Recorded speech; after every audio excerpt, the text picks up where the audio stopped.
Morning, everyone. Good morning and welcome to the Two Mark Show.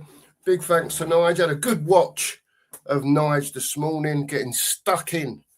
I've got to sort these glasses out again. Sorry, people. Getting stuck in this morning, getting stuck into the Spurs board. Where are the signings? How long have we been after Tonali now? Fernandez, apparently all the contracts are sorted out. Everyone's happy with all that, but Spurs ain't put the money in yet, have they?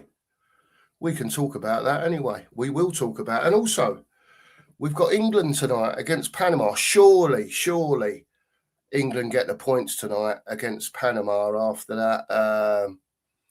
that sticky game in the week, that 0-0 draw during the week. Surely we've got to beat Panama tonight to get through to the next stages of the World Cup. Give me your views. Can you see it all going tits up for England tonight, or is it just a matter of how many we score? And then we get back onto the old Spurs train. Listen, people have all got their views. My view is that we've had since January, and that's when they should have been identifying players that they won in this team. Regardless of if you're 17th, we could go down, we could stay up, should be identifying players on both sides of the spectrum. And then we get to where we are now, yeah? How long is it going to take to sort out the money for Tonali? How long is it going to take to persuade a Fernandez to come into the club? A Manu Kone, for argument's sake. These types of players. We haven't got onto the front line yet. Got the worst front line in history, as far as I'm concerned. When you look back over the years, right, these two are absolute tripe we've got up front. I'm sorry.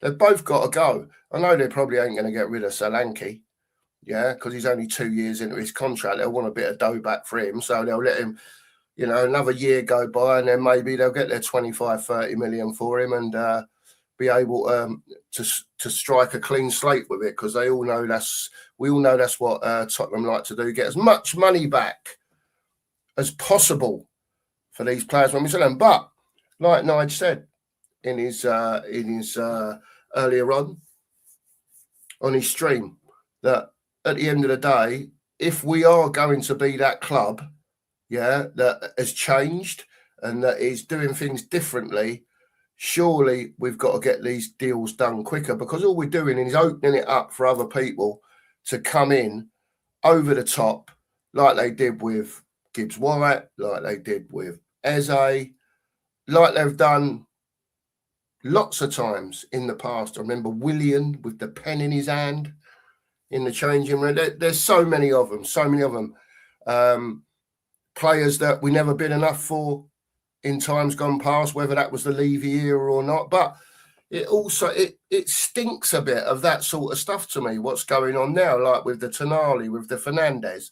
Oh yeah, they've accepted, 250 grand a week or whatever it is that they're getting paid, who knows, right? But then it in the next breath, we're pissing about over what a few million quid, 5, 6, 7 million quid.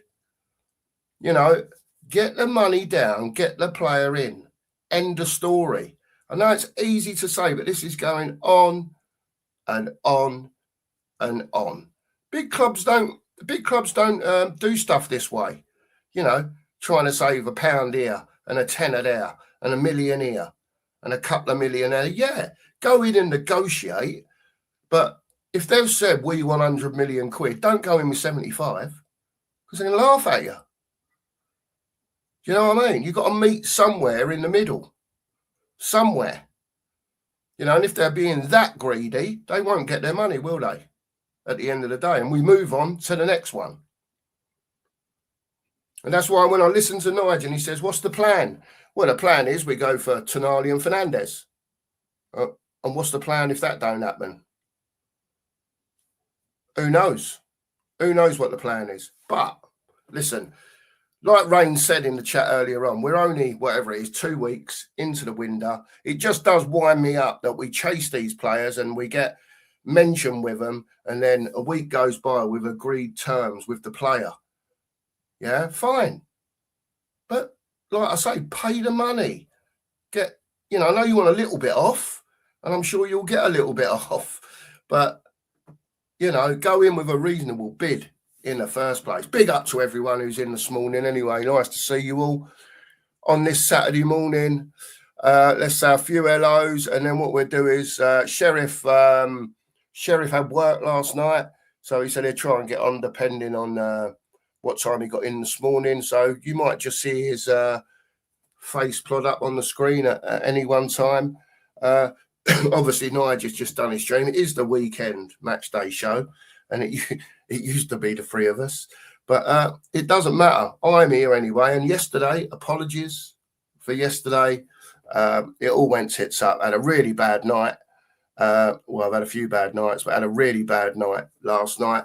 And you're all going to laugh at me, and I'll tell you the truth, right? I'm sitting in the front room, just flicking through bits and pieces, and I fell asleep upright on the sofa like this, with my head on my chin. About, I don't know what it was, half an hour before the start of the show. And the next thing I know, I wake up and I see Sheriff on the screen doing the show.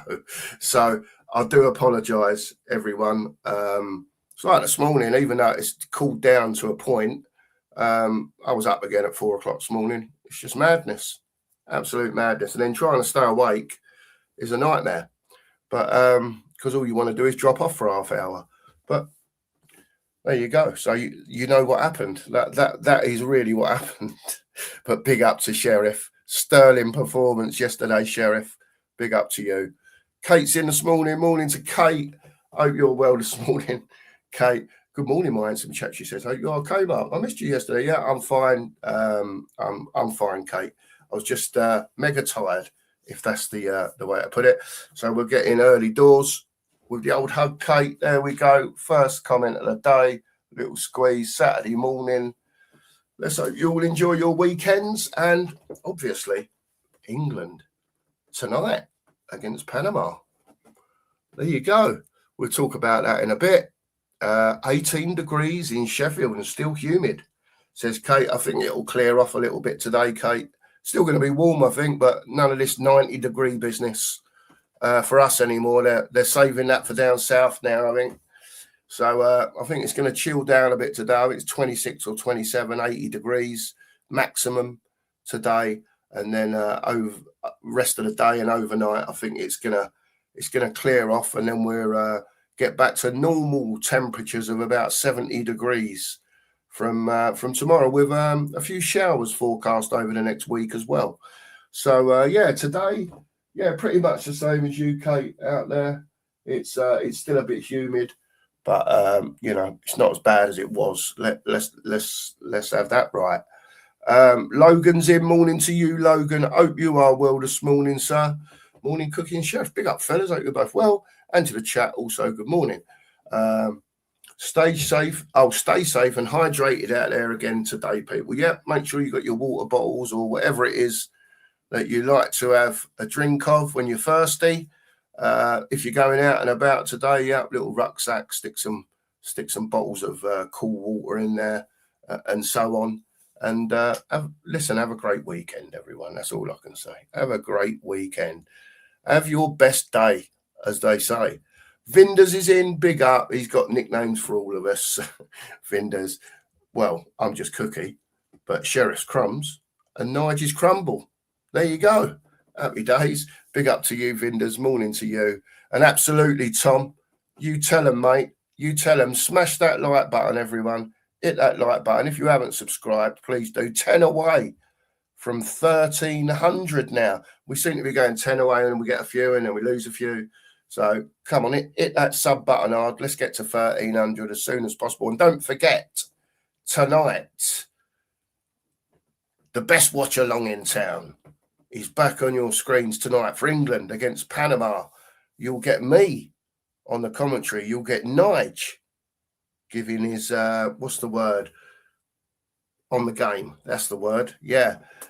Comments on the game. And you might even get Sheriff from the pub at half time and full time. We couldn't take the pub away from the Sheriff, not even for England. So we give him the night off to go to the pub as he's worked hard all week. Big up, Sheriff. Big up, Sheriff. Yeah, it'll be me and Nige tonight, and Sheriff may well make an appearance. But looking forward to it. Be a good game tonight, and hopefully we can get it over the line. Tom says we hate Arsenal, and we hate Arsenal. See, that's it, Tom. That's all you're getting from me this morning, mate.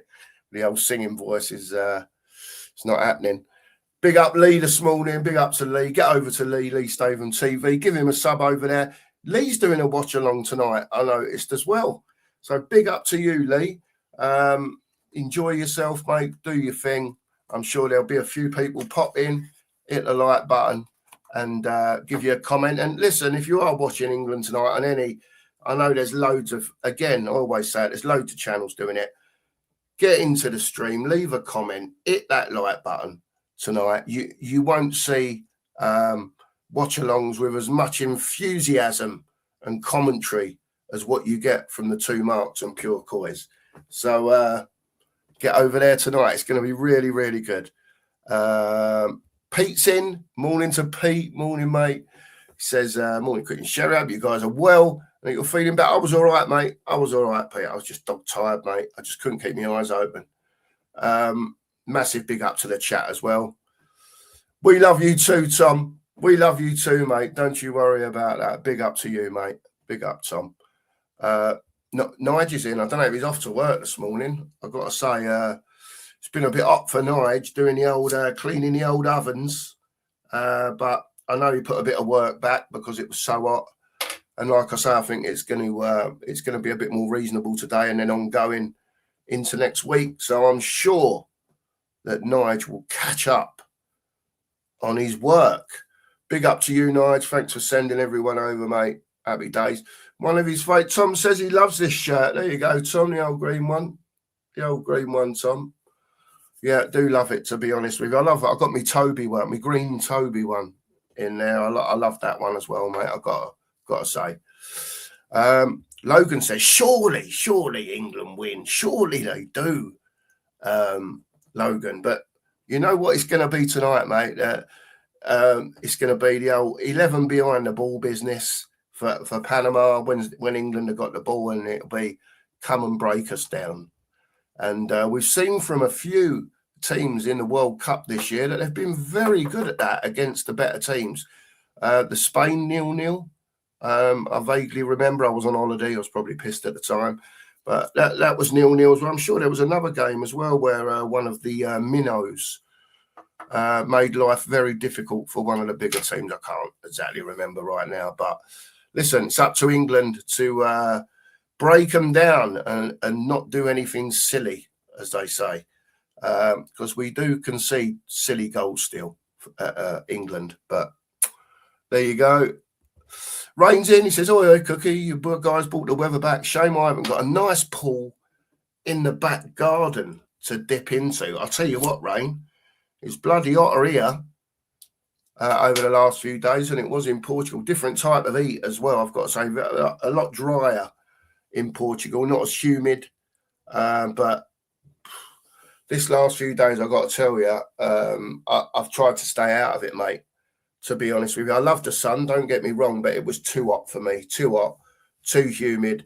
I was up the allotment yesterday. You're going to laugh, right? It's about 5 o'clock last night.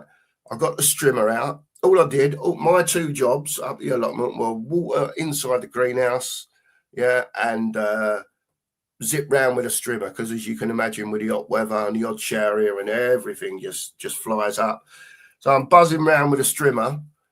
Yesterday afternoon, you never seen so much water come off of a body, and it weren't because someone chucked a bottle over me either. It was streaming down me, absolutely streaming down. I just give up in the end.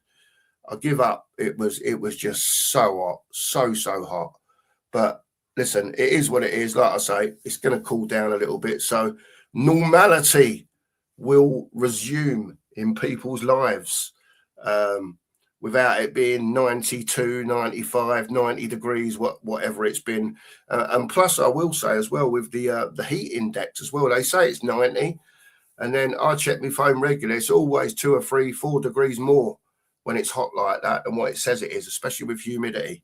So we was pushing on yesterday. I've got to say it was very, very, very, I don't even think warm's the right word. Very hot. Very, very hot. But we move on, as they say. Big up to you, Rain. Wembers is in, YouTube member. Hope you're well this morning, Wembers. Big up to you. Morning, Mark, and all in the chat. I reckon we go out to whoever we meet in the round of 32. I saw a thing earlier in the before when the games had just started as such, Wembers, and I did see something about it could be Colombia, and then further on France in a quarter-final. If we didn't win the group maybe and come second, it could be an Argentina coming later on. So listen, at the end of the day, if you want to win the World Cup, you've got to beat the best teams, haven't you? That's what it all boils down to at the end of the day. So I don't think it really matters who we get. Obviously, we'd like it to be easier as we move on. But these teams have got to be beaten, you know. So let's see what England have got at the end of the day. Let's see what TT's got at the end of the day. Because I watched them against Ghana the other night, and it might as well have been Gareth Southgate that was manager. It was that shite. But there you go. TT's meant to be the man.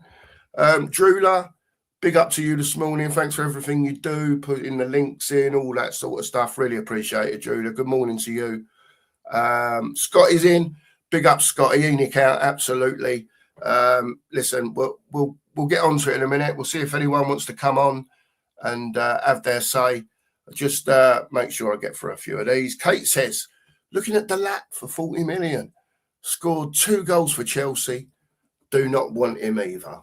Like Nigel said earlier, he was a bit of a beast for Ipswich, wasn't he, Kate? And he's gone into Chelsea, probably the wrong club for him, to be honest. Look, there are players, I've got to say, players go to certain clubs and they just don't fit in. One example would be, all I can say to you is, and I know it's a massive scale example, but look at Salah at Chelsea. Never really took off, ends up at Liverpool, and look what he did there. You know, they're both good sides at the end of the day, both with very good players, but obviously the style that they played at Liverpool suited him a lot better, and it brought out the player that is Mo Salah in that team.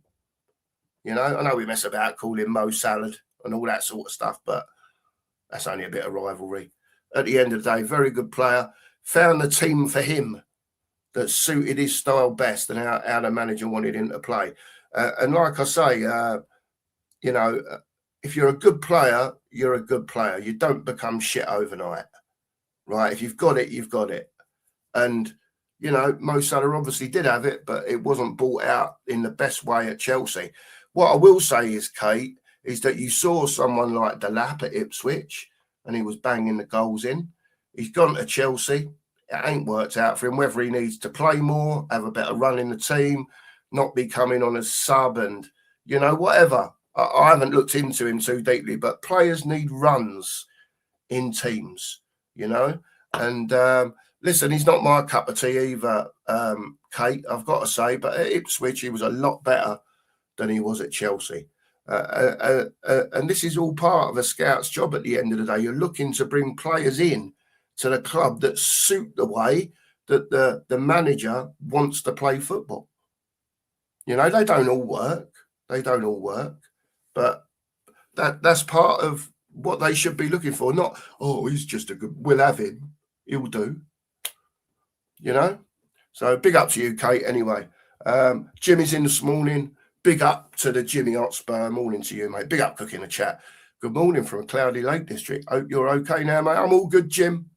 I'm all good, mate. Thank you very much. Hope you're well too, Jim. And Tommy says, being used, Cookie. Da-da-da-da. We'll talk about that in a minute as well, because it keeps going on and on and on and on. And then the next thing you hear, like for argument's sake, Man United, Ugarte could have an ACL, right? That will pique their interest a bit more. We know they're saying, oh, we're not paying 85 for Fernandez. If they need a player because one's been injured for the year and they need to fill that spot, they'll go and pay the money and buy that player. Then all of a sudden, we're out of it because we're trying to save a few million quid. When I think at the moment, after finishing 17th twice and all the hubbaloo, sorry if that's not a word, that comes out of the club with all the statements, we're doing this, we're doing that, we're going to move differently, we haven't looked after the football properly. Well, fucking look after it then, you bellends. Sort it out instead of letting it wander on and on and on. And Joe Ploggs comes in and just takes that player. Honestly, it does my absolute Sweden. It really does. And I know you could say probably I'm a bit impatient, right? Get your. I know there's lots to do, and it ain't all going to happen in one window, right? But we all know where we're desperate. We know where we're desperate, right? Get those players in for those positions in midfield and up front. So we can't carry on like we are. We just can't go. Well, you've got the money, right? Identify, spend. Done. Can't be that hard. I'm sorry. Joe Beasley says he'd sell Solanke for 20 million. Honestly. Dear. I mean, we paid 60 million for this geezer. Let's be honest about it. Who's doing the scouting for Solanke? Let's be honest about it. £60 million, £57 million, whatever it was. And this is why they won't get rid of him, because they're going to want half of that back, 25, 30 million. So they need him to get through his contract a bit further, because no one's coming in offering 40 million for Solanke, 50 million for Solanke. They don't call him so wanky for nothing. Big up to you, Joe. Hope you're well. Tom says Enoch out. Absolutely. Logan says Peanut out. Get Finaway out. Get him out. Get Lang out. Get a lot of them out. They're all useless. What are they doing there anyway? Are they actually looking for the players, or is someone else doing that? And I think that Mawson fella from Man City, I think he may well be doing the old negotiating, let's say, on behalf of the club. But listen, it ain't hard for someone like Lang to identify Tonali and Fernandez, is it? Really? Let's be fair. You know, listen, I'm pleased they got Van Eck over the line. I'm pleased that they've got a bit of experience in, whether you like them or not. Robertson, here he is. I told you he was coming. Here he is. The sheriff's in town. Morning, Sheriff. Morning, mate. How are you, mate? All right, mate. Literally just woke up. Well, literally about 10 minutes ago. You could have given yourself an extra 5 minutes, Sheriff. I'm flying here, mate. I'm flying, getting right stuck in this morning. There you go. I haven't interrupted a rant, have I? No rant, mate. No rant. No, we'll save the rants for later on in the window. We're not going early on the rants yet, Sheriff. You know, but we were just talking about our Spurs are diddling over transfer fees. Keeps coming out. This player said, "Yeah, that's great money, brilliant." This player said the same thing, but we're not coughing up the old dollar Rooney, Sheriff. We're not actually getting the deals over the line. And I understand, like Rain said in Nigel's chat, hang on a minute, lads, we're only 2 weeks into the window and we've signed 4 players.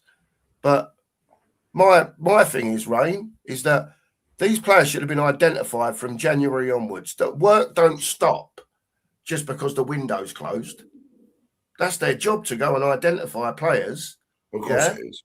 And find out if they are available, and then, you know, start working in the background with it. So when we do get to the window, we can go, hey, presto, boom, he's our player. Hey, presto, boom, he's our player. Yeah. You know what I mean? But you know it's going to drag on all the way through July, Sheriff. We might get one of them in, and then it will carry on dragging. And then we still got forwards to buy yet, Sheriff, as well as more midfielders. There's not even a mention of a forward yet. Mm-hmm. No.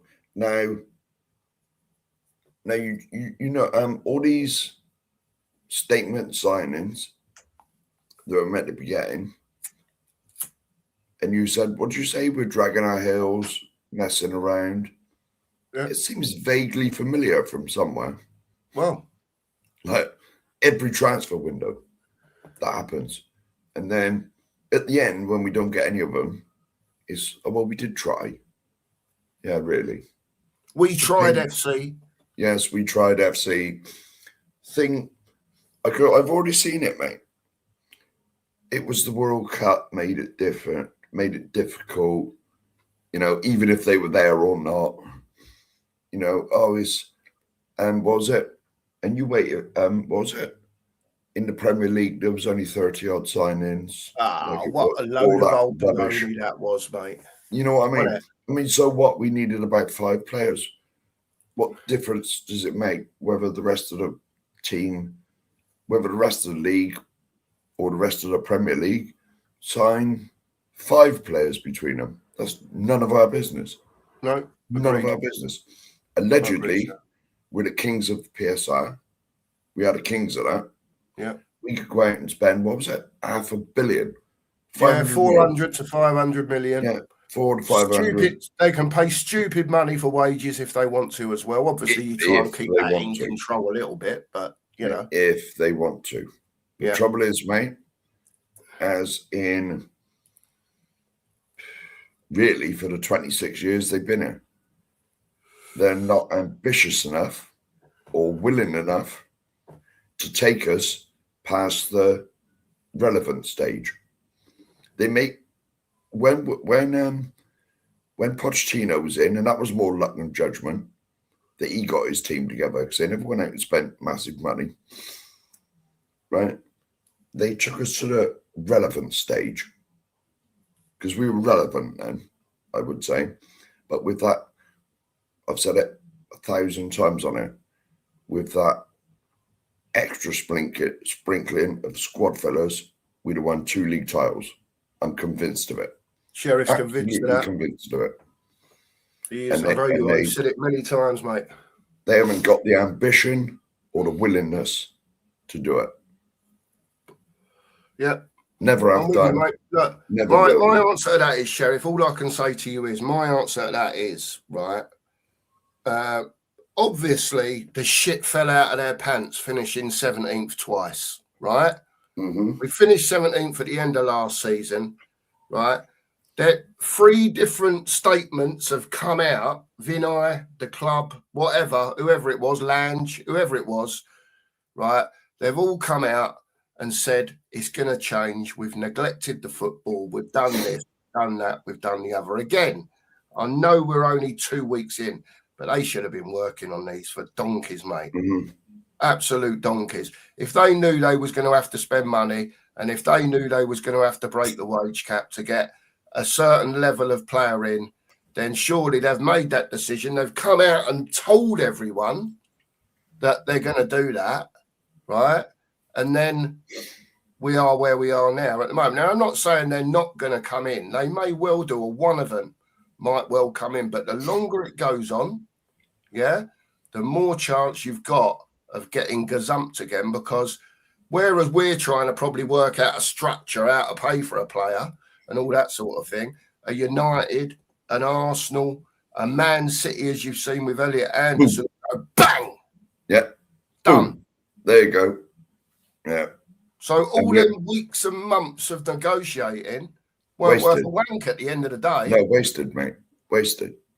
That's where it riles me up, mate, in all honesty. It winds me up as well, mate. It's the structure of the club now, not as in the ownership, but the facilities we got, the income that money-making machine produces.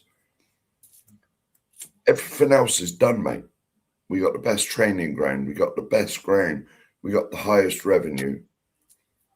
And all that's missing is the willingness from the owners to take us to the top.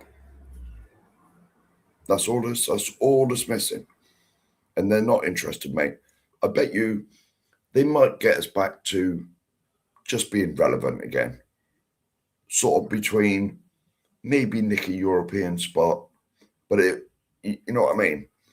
sort of between 10th and 6th, say, are they going to really, after all the fliff-flaff that they've come out with, the 2 written statements, the big old black one, it was club presented on it, and the questions were very doctored, should we just say.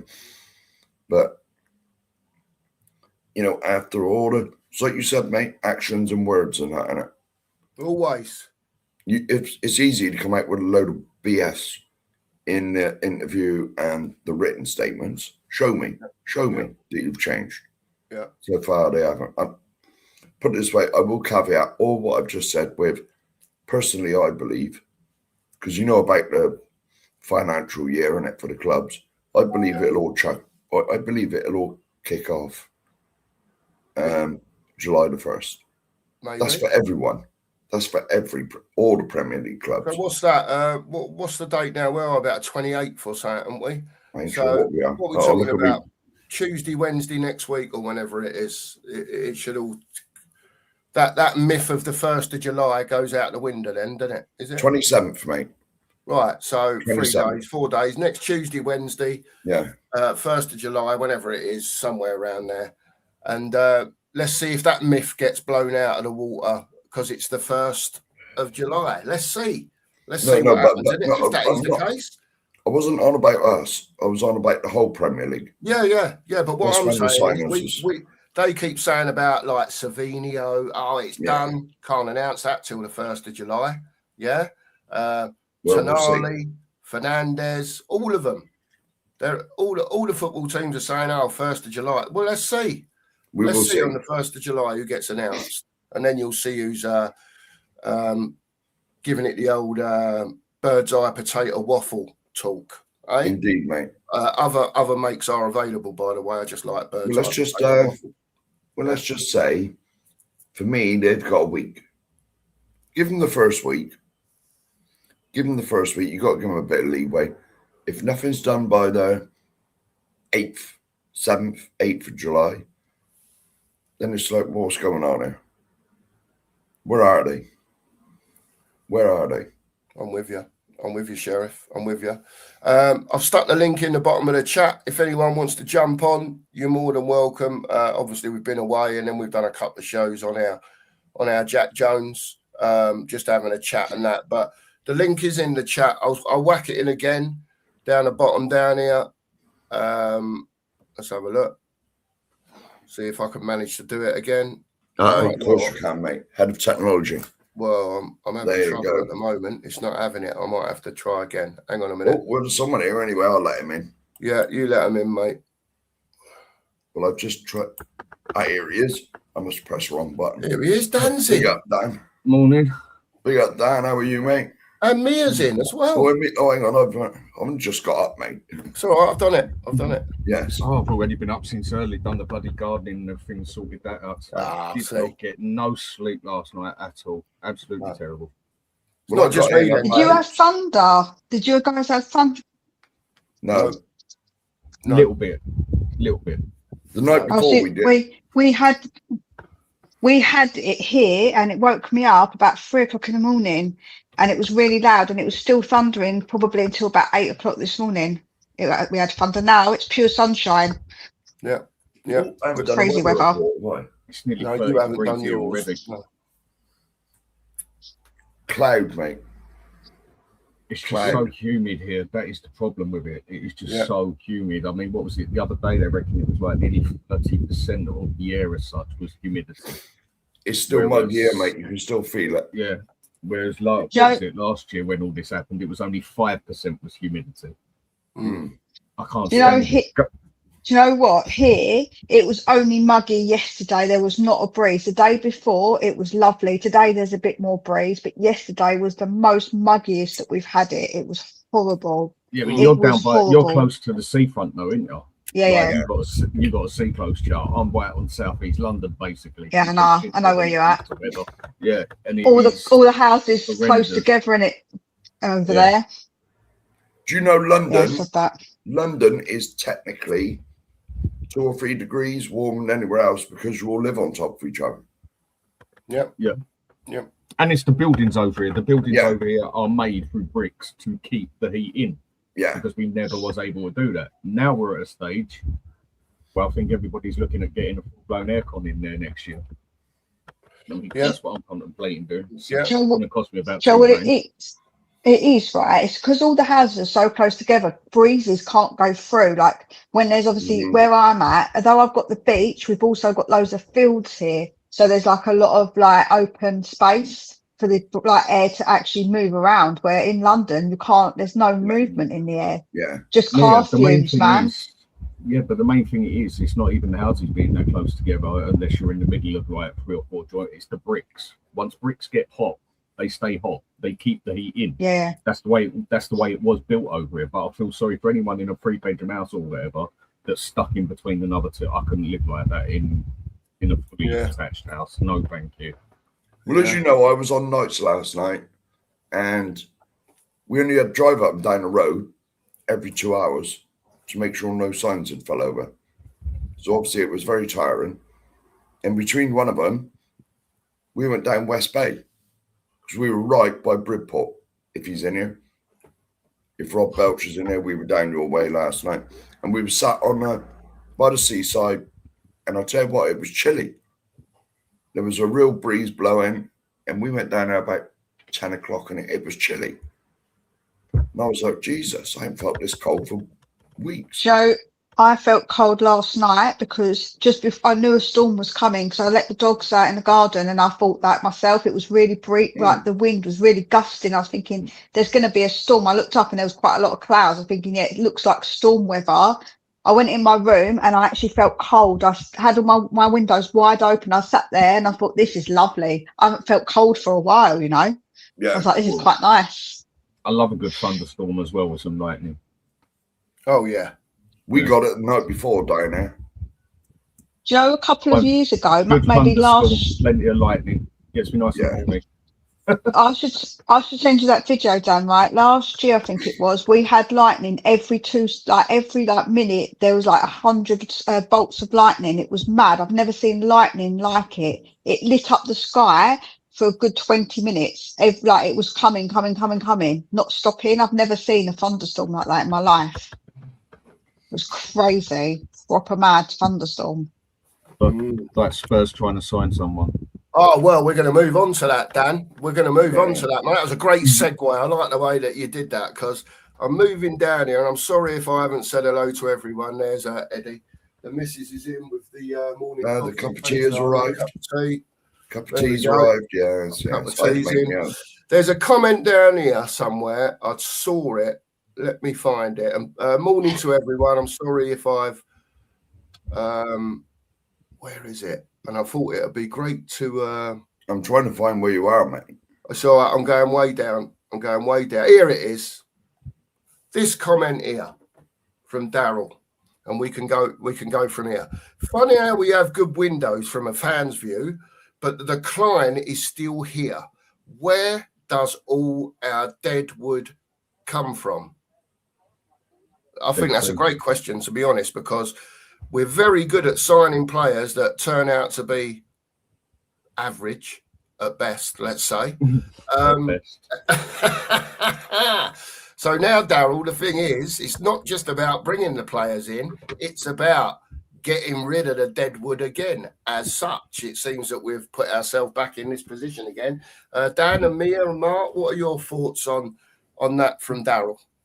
Getting rid of them players is just going to have to cut your losses. Simple as that. But when we go and make dickhead signings, like re-signing Ben Davies, why the hell do you go and do that? I mean, what a waste of a player to go and do that. He's done and dusted. He's been here 12, 13 years. But either way, we're just going to have to cut our losses. Richie, 10 million, take it. I'm sure someone will take it for 10 million. Solanke, 20 million, take it. You know, and then just go through the list. Saar, give me 10 million, take him. Archie Gray, 10 mil, take him. Bergvall, give me 20 mil because he's got potential, take him. Get rid of the loose crap. Tell you can just bloody have it. We're just going to have to cut some severe losses on it, basically. Because all the ones I've been through, Romero, give me 30 million, take him. But I doubt anyone would even pay that for him because he's so inconsistent. And then you go through the whole list there. Vicario, give me 15 million, take him. There's so many we've got to get rid of. But we also have to make sure we can bring the players in as well. I don't want to see us getting rid of a Richie or a Solanke or an Archie Gray to bring in someone basically the same. We need better. Yeah, you need replacements lined up, don't you? I think we should. I think we can get rid of 10 players at low prices, which will then put it towards the other money to go and replace them with 4 players of significant standard. Because next year we're not in Europe. And next year I wouldn't even bother with the little Mickey Mouse cups and that. Focus on trying to get as high in that league as you can.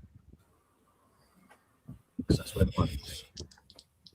Yeah, I think that with the players, I think some of them we should cut our losses, but we've also got to understand we don't want to be stupid with it. Like if we can get, see Bergvall, I think we can get a bit more for him. With a Vuskovic, we could probably get a bit more for him. Maybe a Papamassar, not so much. I think we have to be like reasonable, like. Yeah, we have to be reasonable. Like I feel like a reasonable price is what we should be trying. And if we can't get a reasonable price, then maybe say, okay, fair enough, we'll drop it a little bit. How quick do you want to sell them, Mia? How quick do you want this lot out? I mean, the thing is that someone like Richie, 100%. Like we obviously need to get another striker in. I suppose it depends on the desperate, like how if we've got other players in or not. Is how quickly you want to sell the other ones on. If we're desperate enough, we'll sell them cheap enough. But I think that we've got to also bring some money back into the club. So we have to be reasonable. Like a player like Bergvall, someone like Forest have just got over 120 mil for their player. So we can say to them, actually, we know you've got the money. We can ask for maybe 40 mil for him. Like, do you know what I'm saying? Like if people do that. But if you talk about too much, Mia, it'll just prolong everything and then stop the other stuff. So what do you want? I think we've got to find a middle ground, Dan. I think that we know they've got the money and people do it to us. So we should also understand that we can do it to other people too. We can't just say, here, have Bergvall because we don't rate him. If they rate him, then we should say, yeah, okay, you rate him. We want a decent amount of money for him because we do want to get a decent amount of money back to be able to replace him. What normally happens with Tottenham is that we'll sell a few players, right? And then we're linked with all these big players. And then most of the window, we fluff about, arguing about 50p here and 20p there. None of them come. And at the end, we just panic. We're in full panic mode. Get some bang average ones in that we normally get ripped off for. Pay way over the top for them because all the rest of the clubs know that we're desperate. We needed a striker. So, here we go. 65 million. Solanke. What a waste of money. Exactly. And if we pissball about and basically try and squeeze it for every penny we can, which we probably could get a bit more from, then that's going to hold us back from doing it the other side because we ain't going to want to reel in 5-6 players and not be able to get rid of a load of players at the same time.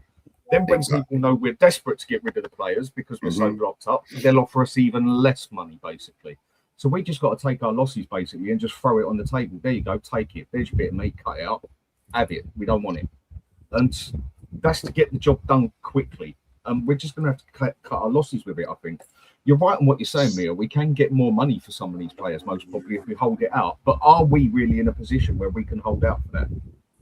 I think it depends, though. Like 3 established players in now. I think, though, Dan, like I said, it depends because say we do bring a Tonali in, for instance, then we can say, right, you're not going to be wanted in this team anymore. We already know that Bergvall wants out. So I think that actually it makes it easier because we already know the player knows that he'll need to go. I think the negotiations will be easier because the player already knows he has to go. So I think that, like I say, it's got to be a bit of give and take. I don't want to say, like, get rid of Bergvall for a stupid amount of money when in the future he could be worth a bit. I think like 20 million is a stupid amount. Like I think that's silly money for him. I think we paid 8 million for him, and what has he done at Spurs? Absolutely jack shit. He's played crap from day one. But it's not about what he's done at Spurs. It's about what other people potentially see in him. So, like, they can see a potential in him, so they want to pay the money. Just like we're looking at Tonali. Some people are saying he's crap, but we think that he's got potential, so we're willing maybe to put a bit more money down for him. I disagree. With Tonali, you're not playing for potential. With Tonali, you're paying for an established made player. Right, but what I mean, someone potential like Simmons was bought on potential. He'd had 2 good seasons, but you're looking at his next 8 seasons being better. You bought him more on potential. And Bergvall is just pure potential, and he hasn't showed one bit of it since he's been. Well, I understand. I maybe used the wrong word for Tonali, but what I mean by that is that he could be good at Tottenham. The fact is, we think he can be good at Tottenham, even though people are saying he wasn't that good at Newcastle, because we can see maybe that he's in the wrong style of football for him, and he'd be better off at a front foot. Tonali's not good at Newcastle. People are saying that, Dan. I'm not saying that. People have midfielders. Right, listen, I'm not saying that. Please I'm making it very clear that is not my point of view. But other people are saying that. Newcastle fans are saying that. Other fans, yeah, I know, I understand that. But my point is that the fact is that we're paying for him because we think he's good enough to come and play at Tottenham, even though people are saying maybe he wasn't as good at, like you do it all the time. You see teams get a player that wasn't maybe as good at one team, they go to another team and they're much better. So you're paying for that. That kind of you can see something in them, and I think people see that with Bergvall. So I'm not going to sell him for 20 million when there's other clubs out there who clearly can see something in him. That's like silly money to get for him. Like we've looked at, I think that was it Forest looking at him, and I'm sure another team will look. I'm sure it was Chelsea was looking at him as well. Yeah, but then Mia, we can turn around and say Spurs are looking at this and Spurs are looking at that. Who has made an established look at him? But what I'm trying to say, Dan, is that people are saying that there's potential in him, and I think selling him for 20 million would be absolutely a crime. I think it. Fair enough. We'll agree to disagree on this one because for me, he has absolutely done jack shit at Spurs. I've got his stats up on here. As all he does is run forward. He can't cross. He can't pass. He can't do a direct ball. He can't take on his man. He's got lack of pace on him. He's always getting injured. Please tell me where this potential comes from. The fact is that we all said that about Brennan Johnson, yet Crystal Palace still wanted to buy him. So what I'm trying to say is that happens with footballers, right? Fair enough. Do you know what I'm saying? Disagree on that one. Interesting. Is it fair to say that? Is it fair to say though that we absolutely pulled Palace's pants down with the Johnson? He did absolutely. Personally, I think we sold him too cheaply. I think he was £100 million player. Yeah. Well, what drugs you been smoking last night, Sheriff? Well, we might have pulled their pants down, Rain, but the Europa Cup winning, goal scoring. Oh, do me a favour. Inside forward, he was never a winger. Let's get that in there. Do me a favour. All I'm saying is that we might have pulled their pants down, but they still wanted him, right? So that's the main thing in it, and they paid that money. Yeah, it just depends how much you want to get. I'm going to fall. I'm going to fall on the side of Dan here, in a slightly different way. Is that we have to realise that a lot of these players are just rubbish. They're just not very good. That's so. You know, we can try and get as much money for them as we want, but the reality is we want performance on the pitch, and the only way that's going to happen is to get better players.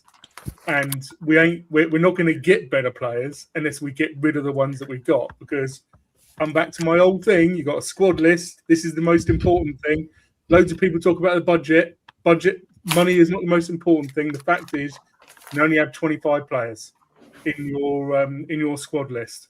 Yeah, I was going to say that about bloated squad, Rain, as well. Yeah, players in and out. I was going to say, and you've got to remember as well the way that Mr. Levy used to act when it was negotiation times. A lot of clubs wouldn't do business with us because he was that intent on winning with every transfer. That I mean, has it? I mean, all right, he's not here anymore, but has it really changed? And that's another question I wanted to ask. I think it has a little bit. I think it has. Sorry, just and Cookie. As far as I'm aware, there's only ever been one club who's basically. There's only ever been one club who's gone. Do you know what? We don't care that we got too many players. we're just going to get the players in, and anyone who's not on our list, you just have to sort yourselves out, which was Chelsea last year. What do they call them? The bomb squad. I think they called them the bomb squad. That's the first time that any club has ever done that. I think things are different, Sheriff, because we are agreeing. You know, deals. We agreed deals for Morgan Gibbs White and Eze last summer. We just didn't get it over the line. And you know, in the past, that we wouldn't have even got to those points. It looks like we're getting the deals done for these guys, and I know that it's not happening fast enough for all of us. But let's see where this goes, because I'm seeing different. I'm seeing a different sort of Tottenham in the way that we're. Do you think July the 1st is where? Do you think July the 1st it'll all kick off? Financial year and all that stuff. I think you've got to take into account that it's the World Cup as well. You know, there's less. There's just naturally less sort of transfer merry-go-round before the World Cup, before players start coming back to their clubs. It's just the way it is. You know, Man City have been trying to get Anderson. There's rumours that he's had his medical out in the States, but it just slows stuff down. So we just need to see where they go. I am particularly concerned, if I'm brutally honest. I'm particularly concerned that all of the rumours are about midfield. When I'd love a Fernandes, by the way. When like Cookie says, the biggest problems at Spurs, ever since Harry has left and Sonny started to go on the decline, is the fact that our forward line is absolutely trash. It's absolutely rubbish. To the point where last season, when Kudus was playing, teams just knew they just needed to triple mark him, and that's it. We were done. Yeah, done. Mm-hmm. Triple mark him and focus on Porro, totally completed, and seeing as them two down the same wing, even more. And I agree with what you're saying, Ryan. The problem is with the strikers thing. That's the hardest one to replace now, because really, how many good strikers are there anymore? Because it's just the way football has become. You used to be able to go out there, and even bang average clubs had a bloody good striker because there was plenty to go around. Now midfield is a lot easier to reproduce in and get better in. I mean, personally, Fernandes, I don't even see why we're wasting our time with that. I wouldn't even bother with it, because there's better you can go out there and get significantly less, in my opinion. If we're going to pay that much money for him, I'd go out and get Kono all day long. It'd be less, and it'd be less money. I doubt it'd even be a fight for it, because Roma just have not got a pot to piss in, same as 90% of other teams in Italy. And Kono is 10 times the player that Fernandes is. Big up, Danny, by the way. Morning, Danny. Morning. And before you say anything, everyone. Danny, it is not Brian Daigle's birthday. Let's get that in there. And that was Holland. Put the line in straight away. We all know it's not Brian Daigle's birthday before we start that. But we know that Danny's still deluded. Danny's still flip-flop and deluded, I though. didn't say that. We're gonna hear now what Danny thinks. We're gonna hear. I was just gonna say what Dan was saying about Fernandes. I mean, Dan, I wanted to actually ask you, right, because I know you've watched him a lot more than pretty much all of us have. In regards to Tonali, do you think if we were to get him, because it seems like he's the one we're going to get out of the two, if we're going to get any of them, do you think that he's the better out of the two? Better than Fernandes? Yeah. Yeah, much better. I think. Why do you think he's much better? I'll give you the reason. I think Fernandes, like Anderson as such, they're extremely good at what they do. I think Tonali is more of a, what is it they call it? Jack of all trades. Master of none. Master of none. But you go and look at his stats, and you go and look at how I see him play when he was at Milan, played very different to what he styles of play. He's one of the most adaptable midfielders out there. He's very, very, very good. He can play in a defensive midfield role. He can play in a deep line playmaker role. He can play box to box. You can even use him as a cam if you have to.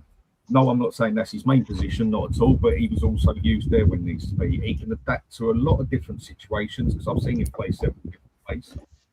overall, I think you get the better player overall out of him. Whereas if you want a player to do one specific thing that you're aiming for, then go get your Fernandez or go get your Anderson or whatever. If you need a player that is just a very good player but also extremely adaptable at the same time, then Tonali walks over them two. But it depends what you're going to want him to do. If you want to just focus on your passing and that, then go and get someone like Anderson who can just pass that ball for you left, right, and centre. But if you need him to adapt more, then you go for Tonali. If you count everything he can do, he is a more complete player than either of them two, in my opinion. Fair enough. That's what I was just asking, because them two are just better at what they do, basically. I was asking because I know this morning there was talks that there's reports from Matteo Moretto, whatever his name is. Yeah. He was saying that Man United are going to come back in and try and offer him closer to what Spurs are offering. Yeah.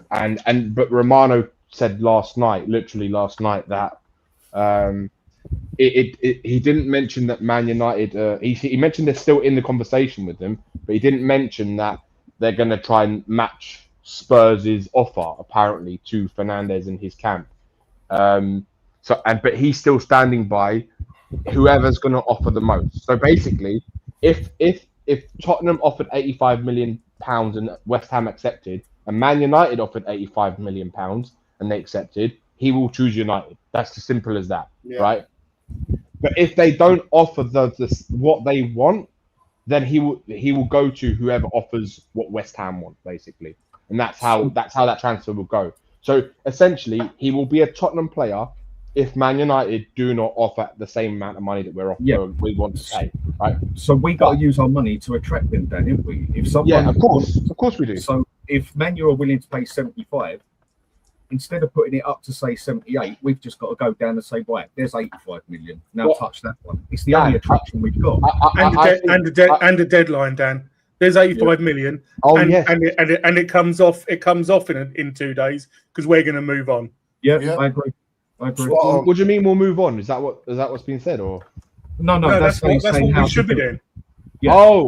There's okay, 85 million. You got 2 days, right? I know nothing with 2 days. Go back and go to the next one. Isn't there a certain time that West Ham have to get some money in because of their financial fair play and because of what's happened? Isn't there not a certain time period where they need to recoup some money or something like this? No, where they've just gone down, they'll have significant money coming into the bank anyway. They'll probably have more coming into the bank than if they stayed up, if I remember how it works properly. So, but they're definitely going to be a bit tight up on. How will they have more money going into the Championship? They had less money. Because if I remember right, someone obviously tell me if I'm wrong. You get more money through getting relegated than you do finishing lower than 10. Not sure about that. Because you get about 160, 170 mil for the drop. No, that's when you go up into the Premier League, not when you go down. No, but you get you get money when you go down as well, don't you? I think you're talking about the parachute payments. Yeah, but it's not that much. The most money you get, the most money you get coming into the Premier League is the team that who wins the playoff final. That's the team that gets that sort of money. They get between 150 and 170 million, or something like. It's like they call it the most expensive game in football because the prize money for the team who wins that game, it gets more money than any other. But Danny, I think Dan's talking in terms of cash flow.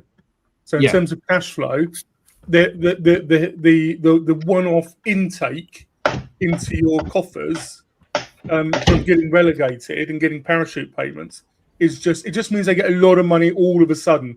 And obviously, it's still you're probably right. You know, over 12 to 18 months, obviously a team that gets promoted gets more money, but they're getting that money at the end of the season, not at the start. I didn't know the teams. But to be honest, that's not my problem. That's not my problem issue. That's I wouldn't.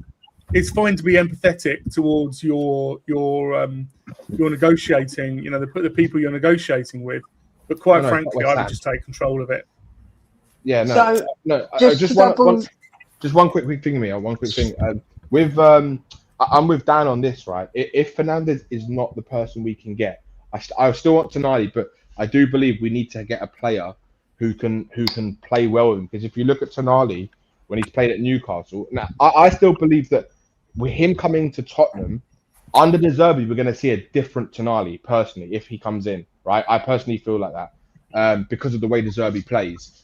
And if Fernandes doesn't come in, because he needs a player to complement him, because you can see it when he plays with Bruno Guimaraes, and when he doesn't play with him, he's very different.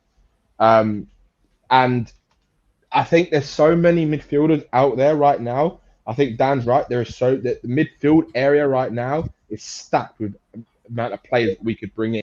And I agree with it. Manu Kone, you could get probably for like half the money you pay for someone like Fernandes, and he's a top player. He's in the France first team in the World Cup at the moment. He's playing well as well. He's a top player. So, and look, there's a lot of players out there. There's a lot of players out there who could complement someone like Tonali. Go on, Mia. Sorry. Just to say that the parachute payments are paid in three payments, and the first you get the first payment, which is 40. It's like a percentage, and if you don't, and if you come up in the first season, you only get 2 of the payments. So obviously, it depends. The parachute payments obviously dependent as well. You get more money, getting relegated than staying up, basically. Right, I didn't know that. Fair enough. Yeah.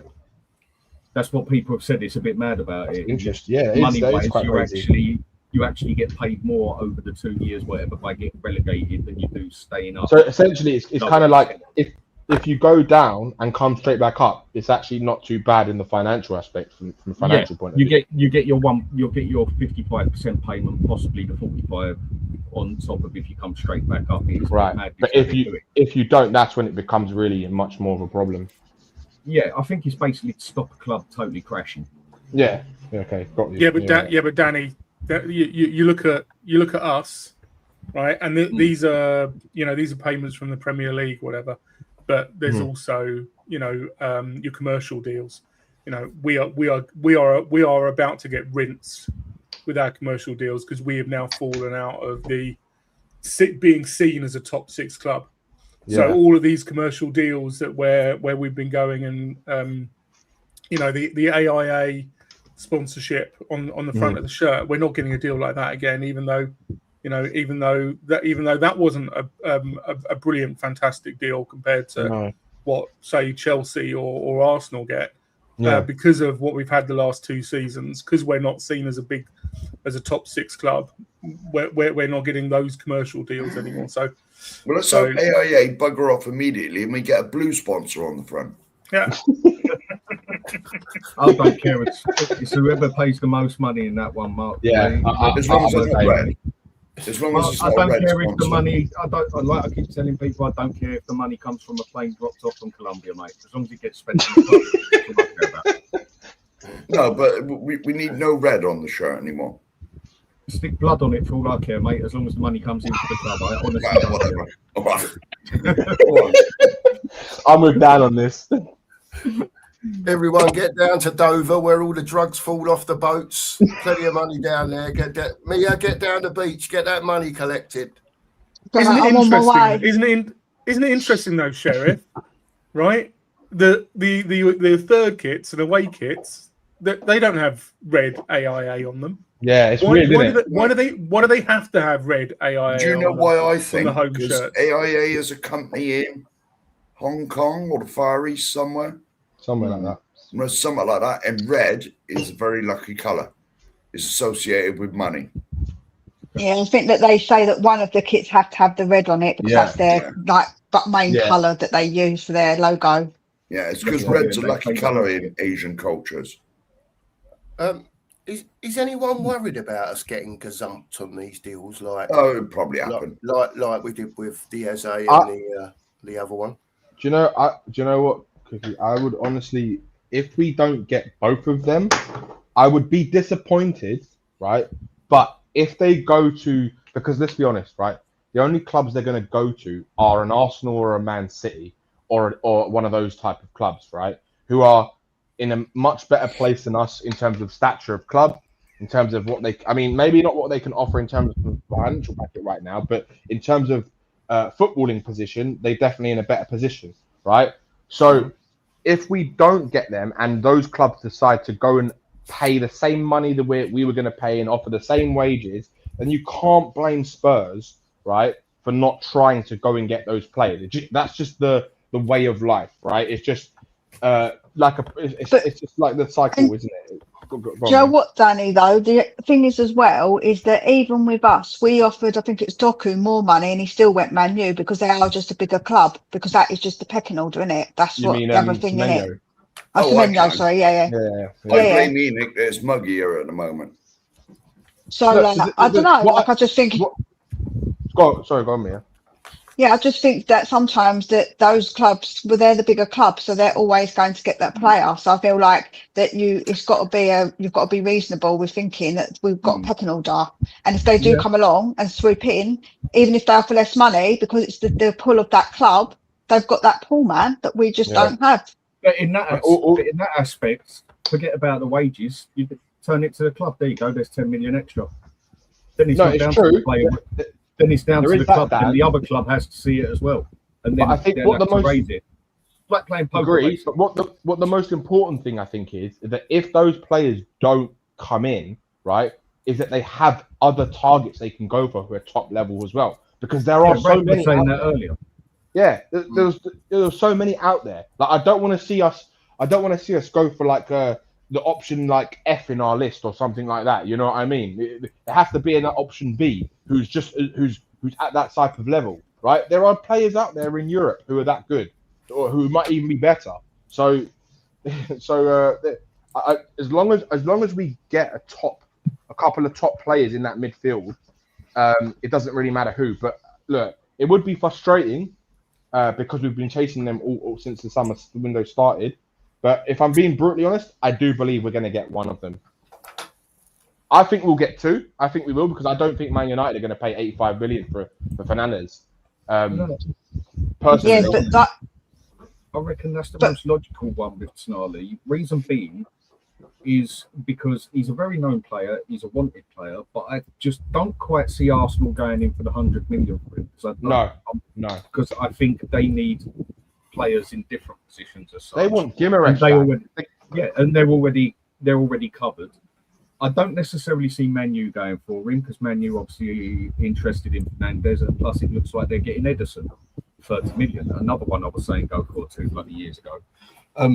And Atalanta, they're even when they get in the Champions League and their money, they're having to sell their players like that. And then you look at City. City ain't going to go for Snarly. Liverpool ain't going to go for him. None of these so-called big clubs need to go for him. Now we come down that pecking order to us, like you say, Mia. Aston Villa can't touch us on money if we want to put the money on the table. They can't. We are bigger than Aston Villa when it comes to the money side if we actually want to spend it. And they're meant to be quite tight. Bigger than in every aspect, fan base, money. So we can put so after those ones I've said, which I don't think would go for him, plus Aston Villa wouldn't need him anyway. You look at the midfield they've got, they don't need another central midfielder as well. Who else out there really is going to go for him? Well, no one in Italy is going to do it, because apart from Como, no one's got the bloody money to do it. PSG ain't going to go for him. Bayern Munich ain't going to go for him. And the only one over in Germany that could probably afford it would be Leipzig with the money they get. But again, with the money they're allowed to spend, we are basically the only legit club, apart from the ones I've mentioned, that could go for him money-wise. But I don't see any of the others need him. Like I say, exactly, Dan. I must admit, Dan, I've been wondering, are we just bidding against ourselves for Tonali? it just feels like, you know, there are phantom, the old phantom bids coming in from clubs that aren't really interested. So basically, just to raise the price, so we have to end up paying more, that kind of thing. There's 100 million on the table. You got 2 days, take it or leave it. Right, second day goes, right, go back to your mother's house, mate. I don't want to know you. Exactly, that's why you need to call people's bluff. I make Dan absolutely right. It's poker. It's poker. Yeah. I agree. Well, I agree. I think that's what they should do. Stop faffing around, just do it. Hurry up. Well, that was the intro of the show, really. Me having my mini rant saying, hang on a minute, come on, lads, get your money out. You're telling everyone you've got the money to spend. You're obviously identifying these players. It's Mark's fault why we haven't done it. It's Sheriff's fault. It's always his fault. Yeah. What do you mean it's my fault? It's always your fault. Why Spurs are not doing this deal quick enough. Well, it's Enoch's fault. It's Enix's No, no. fault that it's muddy. It's muggy. It's Enix's fault that the sun's not out. It's Sheriff's fault. Pay the money. Actions Honestly. speak louder than words. Yes. And money. I know Right. it's always my fault at some stage. And I There you don't go. see no one else, apart from the clubs I've mentioned, I don't see no one else who's actually got the money capability to go. I mean, Newcastle, look how much money that club has got, but look how much they can spend. They can't do it. The further up north you go, the poorer it gets. It's just a fact. The clubs up there can't. I mean, Man City, Man U, Liverpool, Villa, and that can't even charge the same ticket prices as bloody Palace and Fulham. That says it all. The only thing I would say is with the Fernandes one is that he could then say he's got his heart set on Man United. So obviously the player also has to accept the deal. And if he's got his heart set, West Ham can say they want the most money as much as they want, but the player also has to agree. So the player could kick up a stink and say, I want Man United more than I Very want much. Tottenham. But Like, then that it could depends on also who's gonna happen. Play the game. I agree with you, Mia. Yeah, if a player wants out, he can get out. I personally don't think Harry Kane should ever step foot on Tottenham again when we pissed ball about him with Man City. I personally think he should have told Spurs where to go shove it, and he's never going on the pitch again because he'd already done plenty for us, and Tottenham were holding him back. Well, he would have won a Champions League and Premier League. Yeah, and I wouldn't have held nothing to him for that, and a player can do that. But if you look at that one, is Fernandes really in a picture of his career where he's actually got the power to go and do that?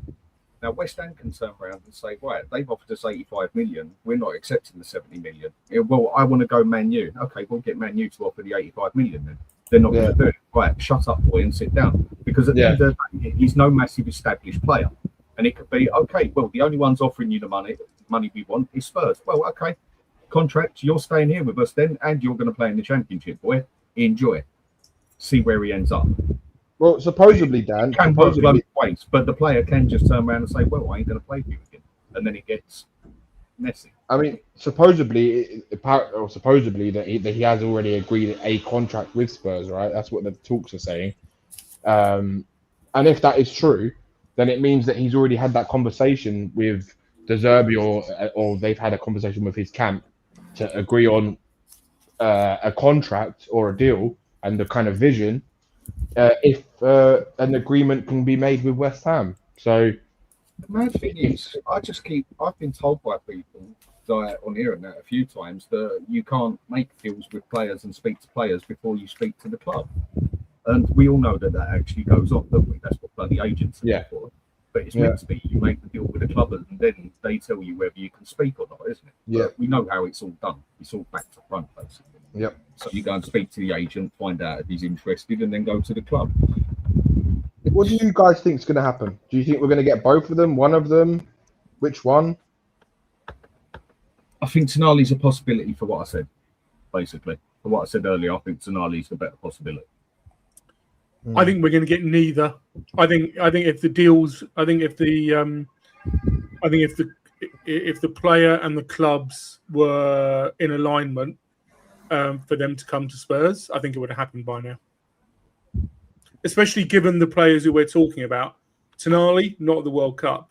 But Fernandes, not at the World Cup. There's absolutely no reason Good point. for either of those players to not be making the transfers, apart from them trying to draw it out, trying to get more money, trying to get maybe a better club. Let's face it, we finished 17th twice in 2 seasons. So I think if they were going to happen, they would happen by now. Yeah. Well, Do you not think though? Do you not think then? Oh, sorry. Go on, guys. I'll caveat by saying I think it's really going to kick off July the 1st. The new financial thing, whatever it is. That would make sense as well. Maybe. Basically, like the government do, they hold on to the money till the end of the financial bit and then spend every penny they can. Well, if you notice, now I notice it doing what job I do. Any repairs on roads and stuff like that is always done in March because they've got X amount of money, what they get granted from the government in April of the previous year. And they need to get rid of it, innit?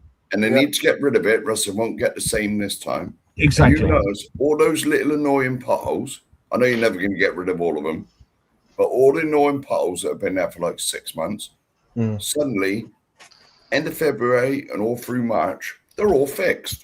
Yeah. Well, Because then the councils have got all the money left. let's make it clear. They're not fixed. They're filled. They're sprayed. It's nothing to do with me. I just do the TM around. I'm not. So it's not I was on holiday about 10, 15 years ago, and I was having a chat. We was in Morocco, and we went to like an evening out, and it was like it was a big show kind of thing.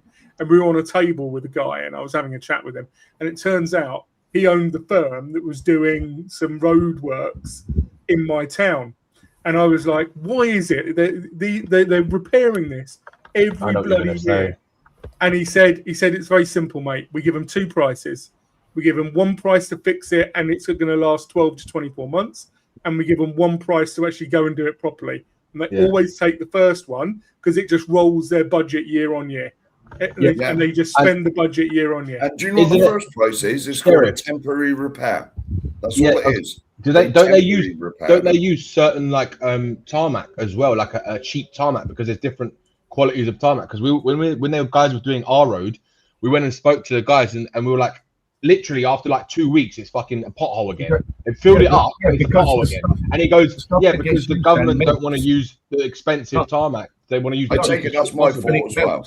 No, I'm saying, is that true? Is that true? Is that my fault as well? Is that my fault being in? Maybe it's your fault. Maybe it's your fault. Yes, I knew it's all your fault. Fill the potholes up properly. Fill them up properly. I don't do it. That's far too energetic for me. Humping wheelbarrows of tarmac. I got to sit in the van and watch. Pumping potholes, yeah. No. They must be using option wheelbarrows of tarmac. That's far too much. Anyway, back to the original question, Dan.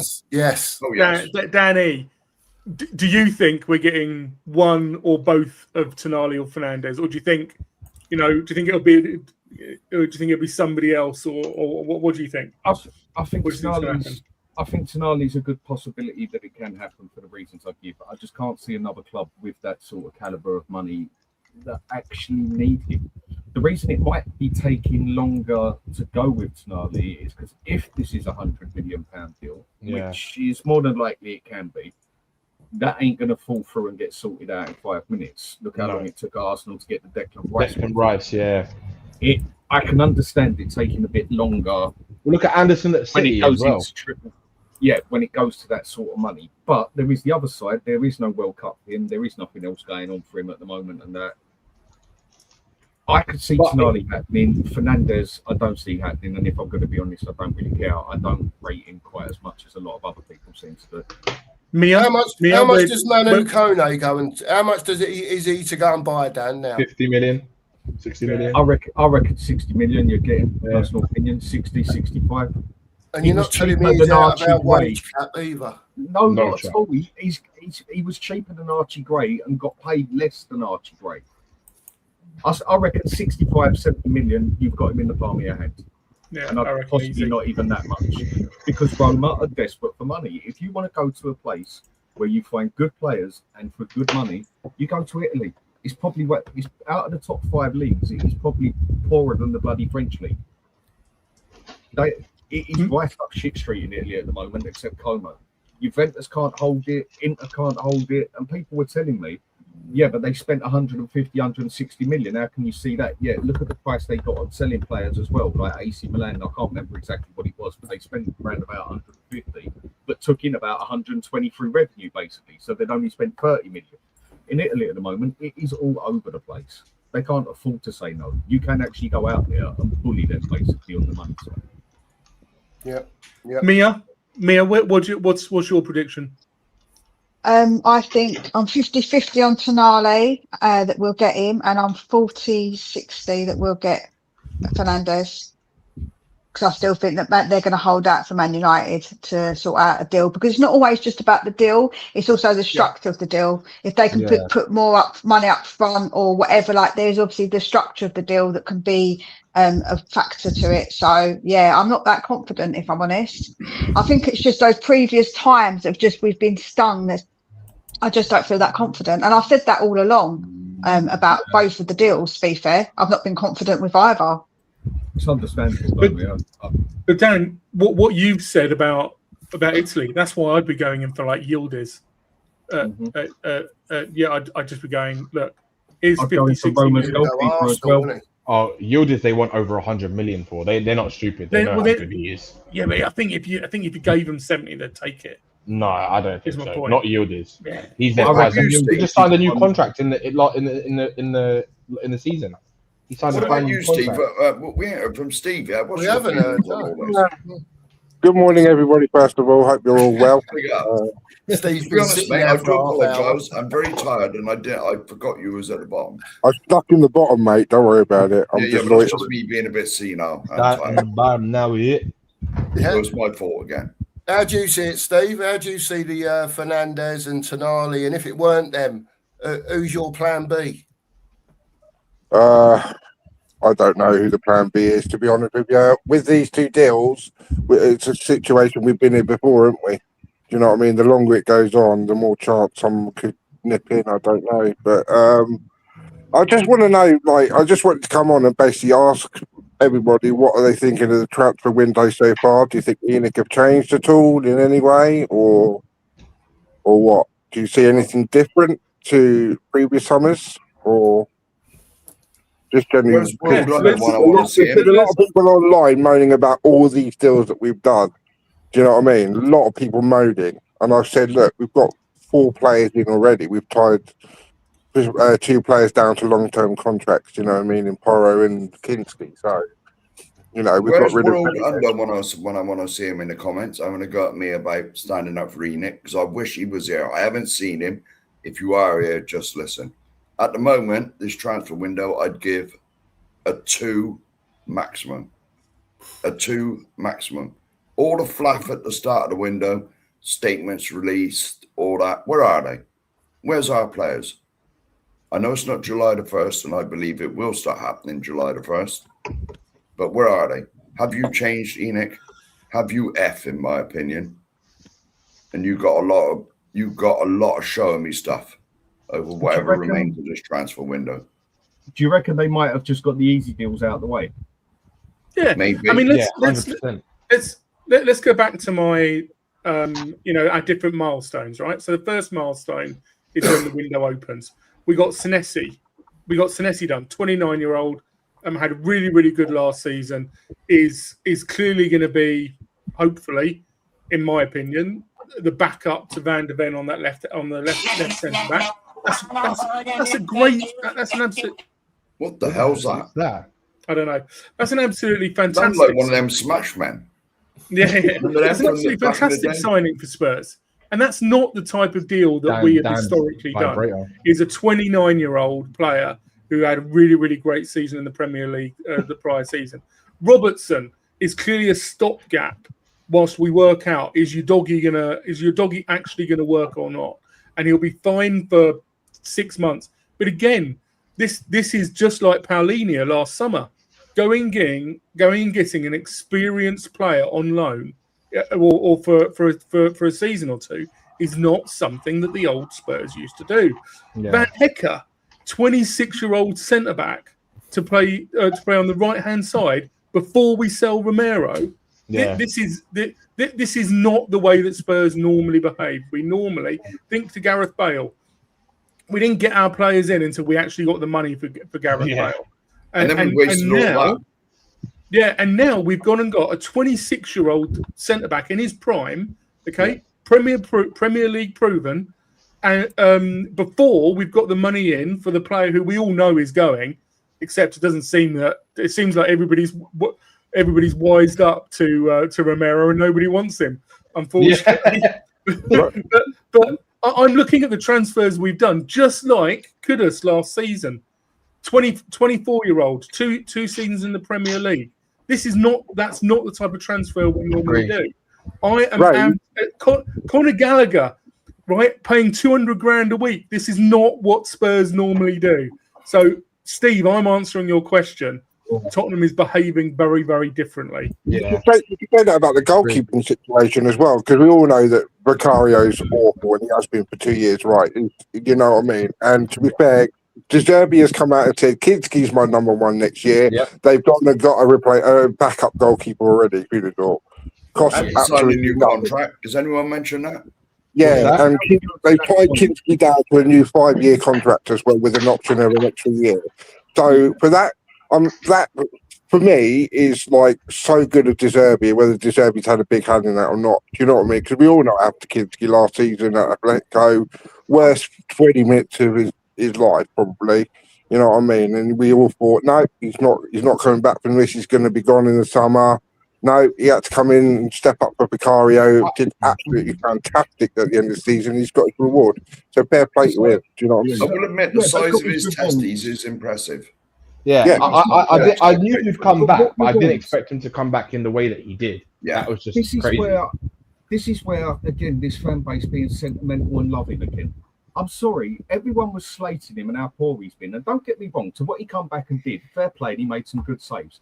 And it has only taken him 5 games to shut a lot of Spurs fans up to turn around and say, he's my number one keeper now. He's my number one keeper. That is one of our biggest problems. It only takes 2 or 3 games to change a lot of fans round on an opinion of a player.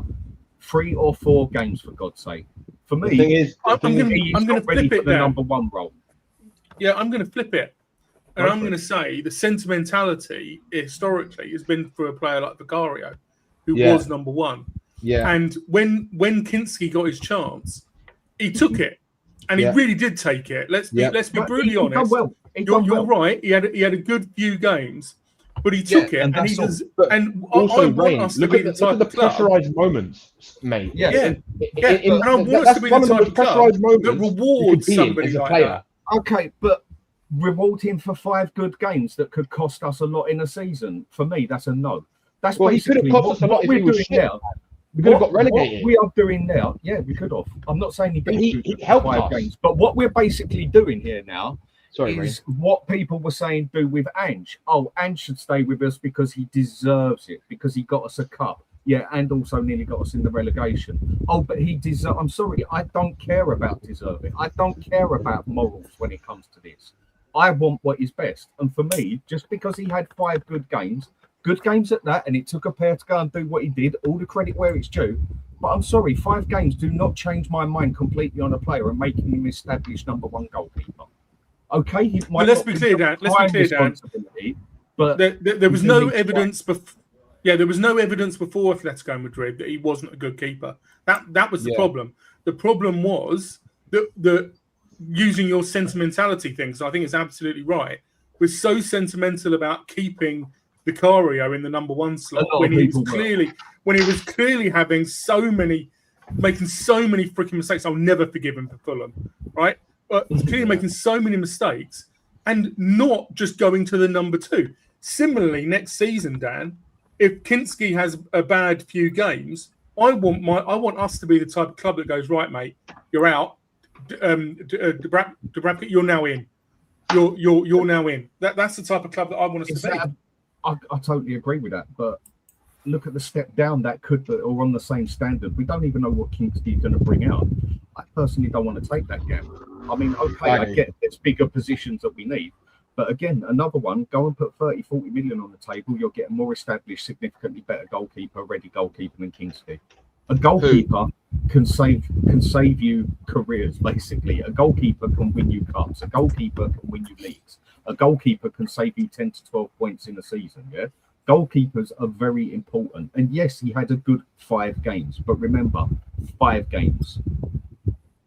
Is that now established enough because you've had 5 good games that you're now an established goalkeeper? I wouldn't say he's established, but what I will say is going back to last season, Dan, and I think it's as simple as what we say it, right? And you might disagree. If it weren't for Kinski, don't get me wrong, Madrid was a nightmare. And you are right, it's only 5 games, right? What I will say is if it wasn't for Kinski and it wasn't for Paulinho, we wouldn't be sitting here having this conversation now because we'd be relegated. Okay. But I can turn around and also say, look how many times Vicario did actually save us last season with a save. Agreed. Did he cost us more points than he saved us last season? There was a stat or something I read about it. No, I don't think it was quite that, but he did cost us a couple. The thing is with Vicario, for me, I think he's one of the best shot stoppers in Europe. Shot stopper, split-second save, I reckon he's one of the best in Europe, but that's all he's got. When it goes to everything else a goalkeeper needs these days of being a sweeper keeper, he ain't got it. I think Kinski is better than Vicario, so I would take Kinski over him. But then personally, I reckon go put 40 mil on the table, 50 mil, and you could get Roma's goalkeeper possibly. Because Chelsea are meant to have offered 35 million euros for him. Do you think it's a case at Spurs that because there are so many problems, that everyone can identify just by being a fan, if you like, and watching the football? Is it possible that they think that at the end of the day, we've got more to sort out than the goalkeeping situation as such? Well, aren't they sorting out the training ground or something? I read yesterday or today. They're doing something Improving it again or something. Improving it again. Yeah. Making it more of making it a lot more of a training ground as opposed to a 5-star like luxury spa. You know what I mean? So I need to go, but I'll quickly say about the goalkeeping situation. Is I've said all along, if we get someone else in and then Kinski says, actually, I want to be number one, we're just creating more of a problem, because that means then we have to sort out 2 goalkeepers, sell 2 goalkeepers. So I think that for now, whilst we're building up our team, having Kinski in and having the Bradker as a backup isn't actually a bad thing. And I think that if in the future we do need to buy other keepers, we do need to be ruthless and say, right, okay, Kinski, you've had your opportunity. We don't think you're good enough. A bit like what Arsenal did do, because they kept switching up their goalkeepers until they found Raya. So, like, if you think about it, they didn't straight away get a goalkeeper in that they felt was good enough. They took like a bit of time to sort of figure it out. And I think that we are in that bit of a figuring out stage as a team where we have to go. Like how Ramsdale now. We've got the backup. If we now went and got a keeper and Kinski said, I don't want to be number 2, fine, fuck off. We've already got a player there now. So where's the problem? Because, like I say, if you think the Bradker's probably not good enough to be the number 1, then I think that means that we'd have to get someone else in to be a number 1. And I just feel like that would have created more of a problem, basically. Yeah, but now that we've got the backup, now, we can go and get a number 1 goalkeeper. And if Kinski don't want to play number 2, then he can go and do one, and we're covered there already because we've just got a number 2 in. So where's the problem? I do get that. We've got more problems than a keeper. That's all I'm saying. Yeah. I do get what you're saying, Mia. In some places, we want to be here. We want to be here. We know that we're here, but actually, maybe over 2 or 3 seasons, you work your way up. We'd love to just jump in the quality of the position, and we need to forward. Absolutely, 100%. But I'm with you. I'm not sure at goalkeeper we needed that. We needed to risk that leap. I think the young lad came in with. Sorry, Mia. No, just jump. I'm going to say bye to everybody and jump off. Bye, Mia. Take care, everyone. Cheers, thank you very much. What we're forgetting about with the young lad here with Kinski, he come in with high praise from a certain legend at Chelsea, Petr Cech. He saw something in him, but the other day I gave a list of about 15 other young good goalkeepers in Europe all under and Messi turned around and said Romero was the best goalkeeper, best defender on the planet. Who? Messi came in and said Romero was the best defender on the planet. Oh no, that's Messi. Of course, he's going to pick up his countryman, isn't he? And then but then that sort of contribute. But then I see something in Kinski. Okay, he's still raw at the moment, so bringing in another established goalkeeper for him to learn off isn't a bad way to go. So off of 5 good games, you can see that he's an established quality goalkeeper then. Even before, not an established first team choice, but someone to learn from when he steps up to be 23, 24, maybe take the reins. Okay, so if he needs someone to learn... He is 23, 24, by the way, Corey. Yeah. He is 23. So all right, well, then it's time for him to put on his big boy pants and show us what he can do instead of having the praise. I mean, the position of goalkeeper, Dan, as you know, mate, you played as a goalkeeper. It's one of one. You either sink or swim. I know that full too well because of where I went through with my young career, before the injury. That position is one of one. You make mistakes, you can be shelved quicker, sold off quicker, forgotten about within the fan base in a matter of seconds. But I can see something in him now that makes me think, okay, give him a chance. If he doesn't, Dubravka takes his place, and then we can see and assess what we do next season. This is the chance for him to really show what he can do. And he's playing one game a week now, apart from cup games. But this is what I don't get. People want Spurs to be big and act like a big club, but people are justifying he's had 5 good games and we should be giving him a chance and everything else. No, not after 5 good bloody games. Yeah, Dan. Yeah, but they were 5 games, like the biggest 5 games in our history. That's the way I see it. And Dan, I hear you. Exactly. Only 5 good games. The problem with that is those are the only 5 games that we've got. So at the moment, if you're saying he had 5 good games, that's 100% hit, right? The only miss was Atletico Madrid. So then it just comes back to actually how does he train? Is he, when they're seeing him on the training pitch, was he not getting that chance that I think, and a lot of us think he should have been coming in last season a lot earlier ahead of Vicario.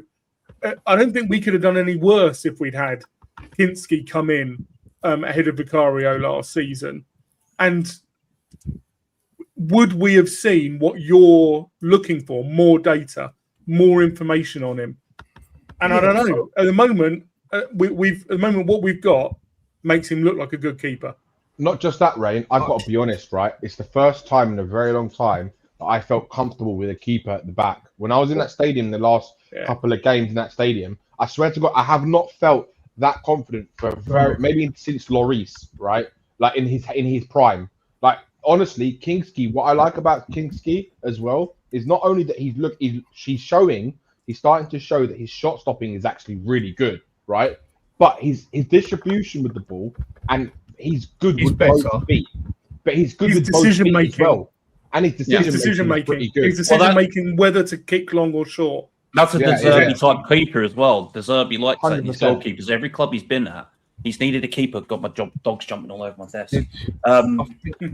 He's always wanted a goalkeeper that is not only intelligent with both feet, but he can find a pass out of the press and the position, everything like that. It ticks all of his boxes. That's why De Zerbi's come and said, right, he's my number one. Dubravka is that filler that you get while you wait around. Okay, he's 37. He should be in the prime of his career as a 37-year-old goalkeeper.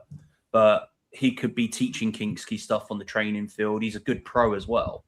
So he's another level head to have around at that age bracket for a youngster like Kinski to really come up.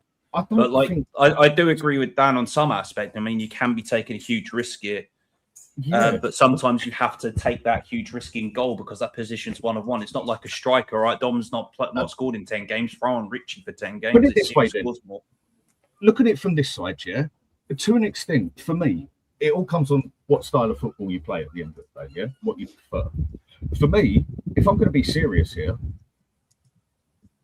with what we've got at the moment, I'd say a goalkeeper is a solid out-and-out goalkeeper. With the defence we've got now looks quite stable, is almost more important than a striker. Now you're going to say that sounds crazy. Why? I'll give you the reasons why. Because most solid teams build their team out from the back. Now, they build from the spine, goals. We did score goals last season, just not enough. But we conceded way too many. Now, with what we need up front, is that going to get replaced in one window? No, it's not. Do we need to go out and do it like Ange did and play you score 3, we score 4? That's harder to do than you score 1, we score 2, or be straight games through 1-0 or whatever. When you've got a solid goalkeeper and a solid defence, as long as you can get a few goals off your strikers and that over the season. But if we haven't got a good goalkeeper there, and we've got a, say, striker who can score 20 goals a season, because I doubt we do better than that, that could possibly cost you more. I think the goalkeeper is that important. Everybody on this panel knows the Italian football. Buffon got his chance at 16, right? At Parma. And the rest is history for him. Yeah, I'm just saying, like, goalkeepers like that were given... but goalkeepers like that were given their chance. Oh God, the dog. I'm not sure what you're going with this, Corey. I don't see Kinski as a young goalkeeper myself. I just see Kinski 23 as I don't see him as a young goalkeeper. Oh, he's not young. in potato Yeah, football. I don't see him as. I see him as somebody who. This is where I stand. When we bought him, the first game he had was against Liverpool. He instantly looked better on the ball than Vic did. Right? It was instantly. Everyone was like, whoa. Like Danny Kaye was saying. Instantly, you're like, oh, this guy's so much more comfortable on the ball. He gives us confidence, and do you know what? That's so important in the stadium for the fans not to be anxious when a goalkeeper isn't comfortable with the ball at their feet. And then in the 5 games that Dan E is talking about, what he showed us is that he can make some saves and he can command his box. I've seen nothing negative. That's my problem. My problem is I'm looking at the information I've got, and all I see are positives. Goalkeepers, but 5 games just don't change it for me. Is it more that you see it that good because Vicario has been that poor, bar his shot stopping here and there, that it is another mistake that we're making here of like that game we played against Liverpool and everyone got overexcited about it. Yes, we got a draw here. No, we played shit against Liverpool. It's just where we've been playing super shit. Shit looks significantly better. Is it just that Kingsley is looking significantly better than Vicario because Vicario is just that goddamn poor? No, I do. I really did like what I saw. I get what you're saying. The baseline is low with Vicario, and it is easy to do that comparison. I just think that what I saw from Kinski was really good. Yeah. And also, Ray, so I've seen nothing really negative. That's also the only small margin we can go by, right? Because that's the only time he's actually had a run of games. He's never really had a run of games other than that. And to have a run of, and I understand what Danny is saying. I completely agree with it as well, right? But what I have seen in that period, especially given the fact that he had such a poor, horrendous game against Madrid, comes back and then was vital in our run-in to save us from going down. Right? What I'm saying is, Dan, the mentality shown to do that and then to perform the saves that he did, like in the last minute against Wolves, that free kick he saved. Like, I know people might argue it wasn't a good save, but for me, that's a crucial save in a crucial moment of the game, right? And then you've got the other saves that he did in the games towards the end of the season. Mm-hmm. I think for me, I'm at that point where I want to give him a chance for this season, because if he's doing bad, then we've got Dubravka, who I think is a good enough person as a stopgap for this season, right? And if he doesn't do well, Kingsley, I'm very sure that they will sell him in the summer and they'll target a proper top keeper. That's what I believe.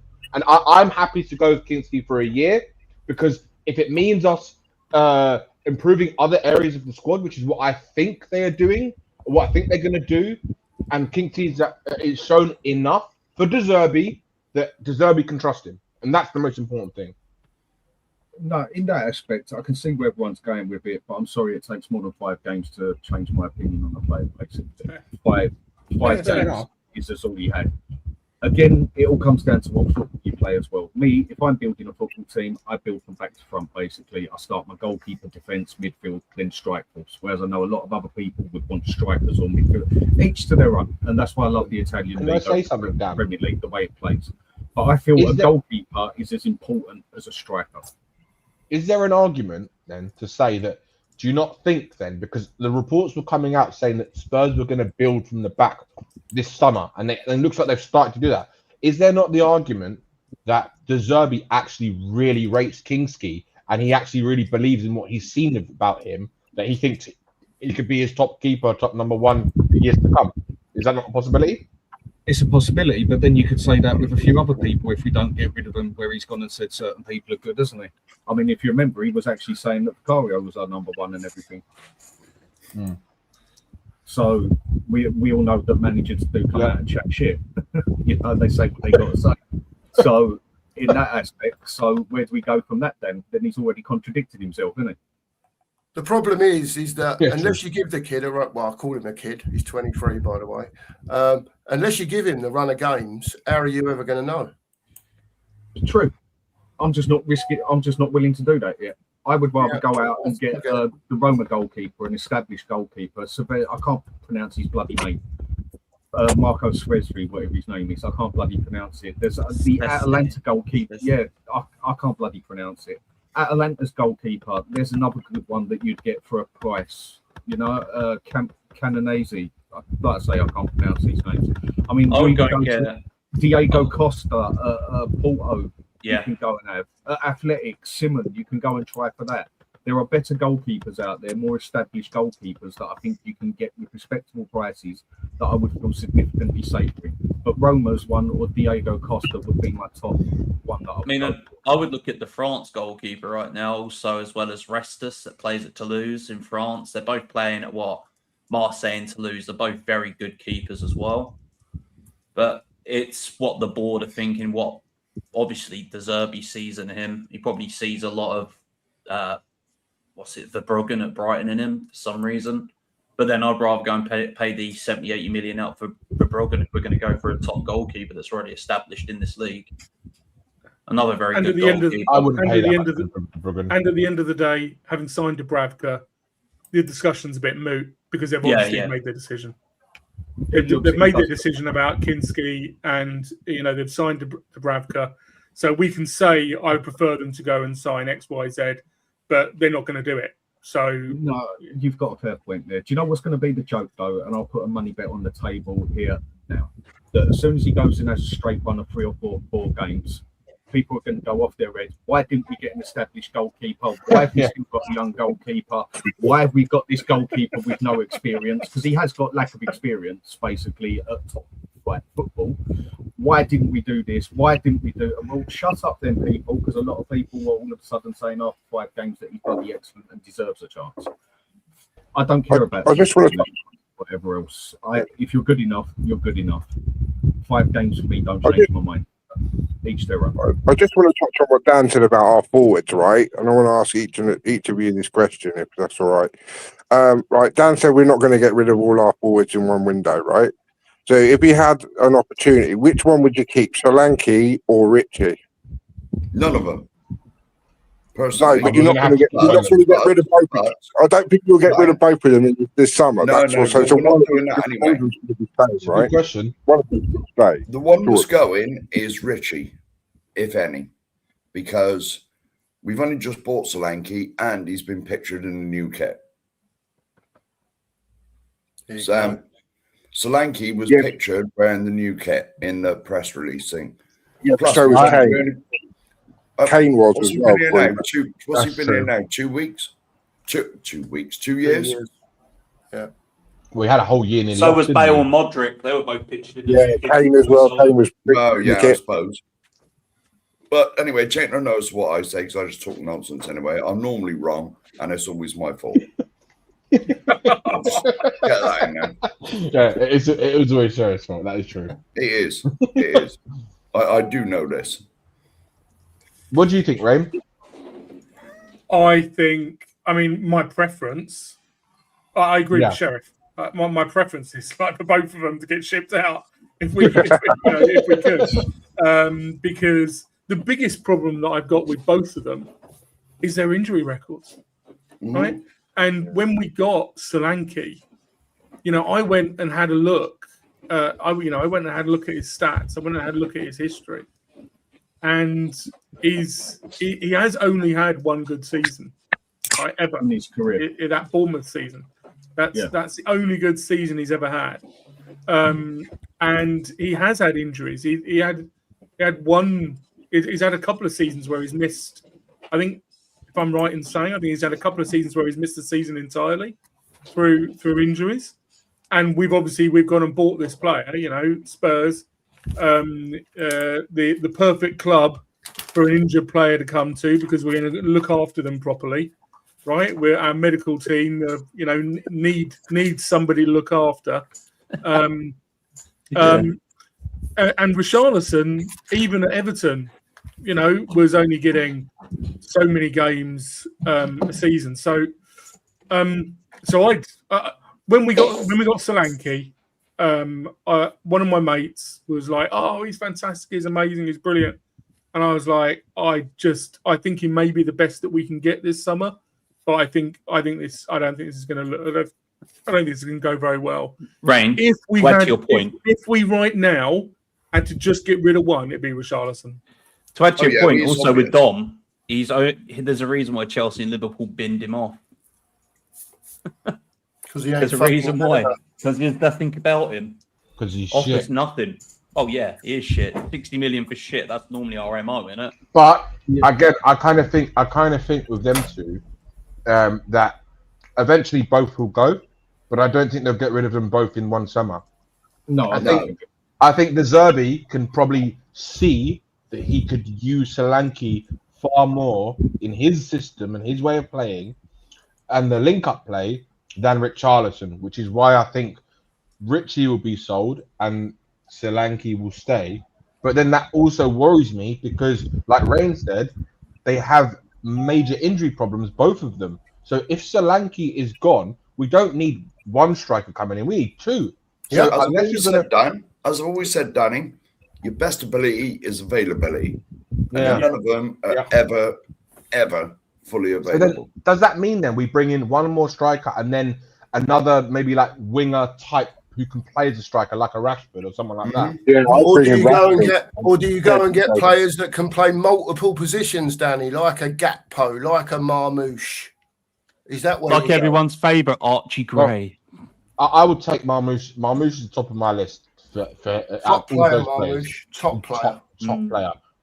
But if we get Marmouche, I still think we would need another striker because what happens if Marmouche, who also has had injury issues, if him and Solanke are both injured, then what?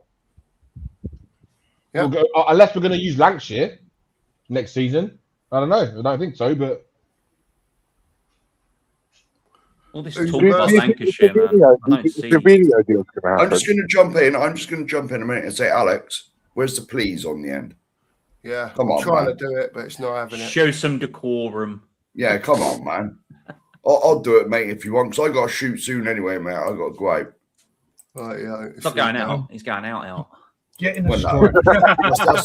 I can't go out now. Jesus, England don't kick off till 10 o'clock. No, they don't. Maybe led in the car park somewhere. I got there in the end. It's probably going to go in twice now, but there you go. Whatever. Oh, you've done it, have you? Well, I got there in the end. I think. Hang on, I'll have a look.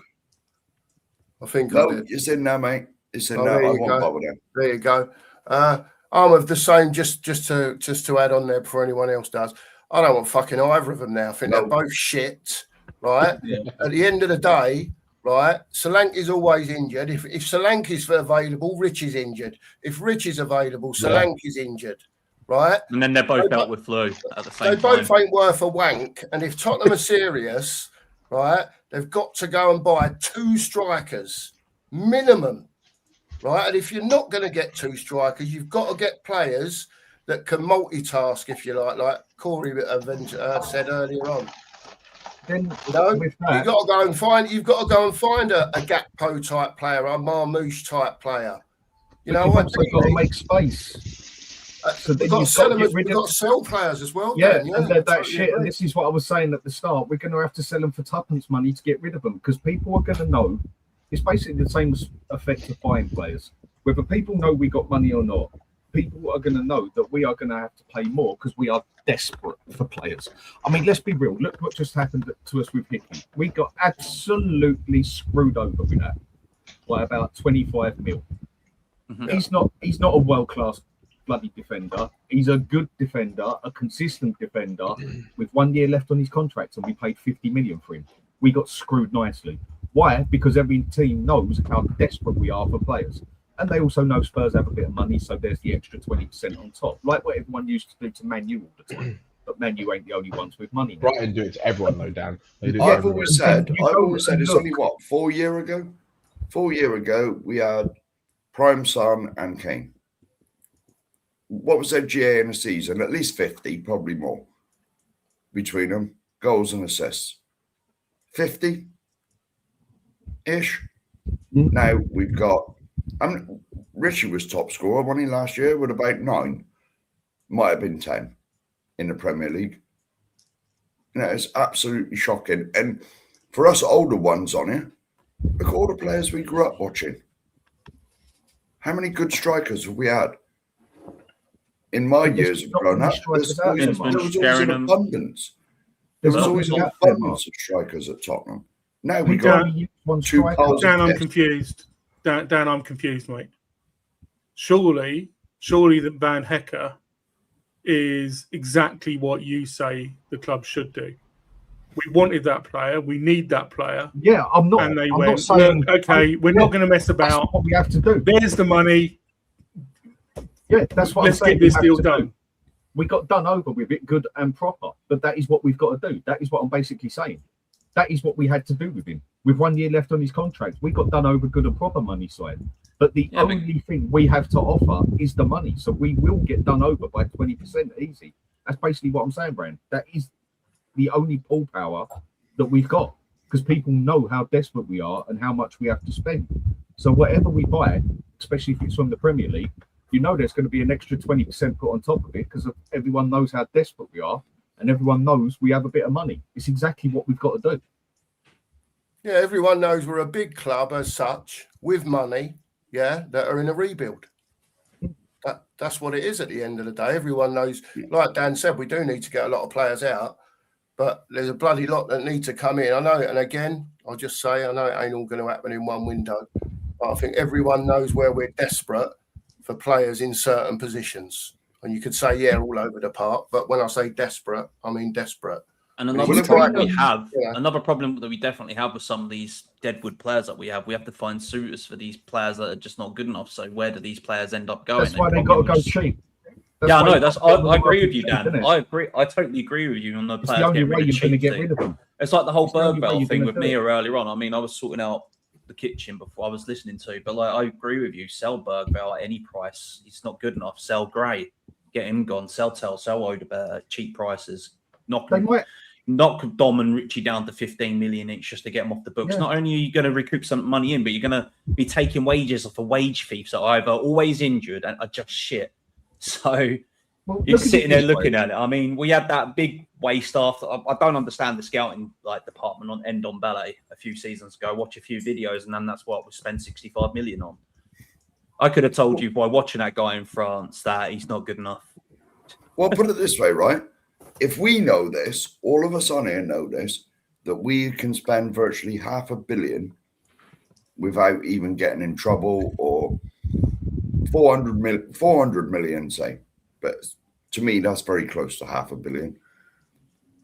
If we know this, the rest of the clubs know this as well. So when we go in players, suddenly there's your 10, 20% added on, like Dan said. Exactly, like Man U used to do. Whenever Man U went for a player, everyone put an extra 10, 20% on top of it because it was Man United.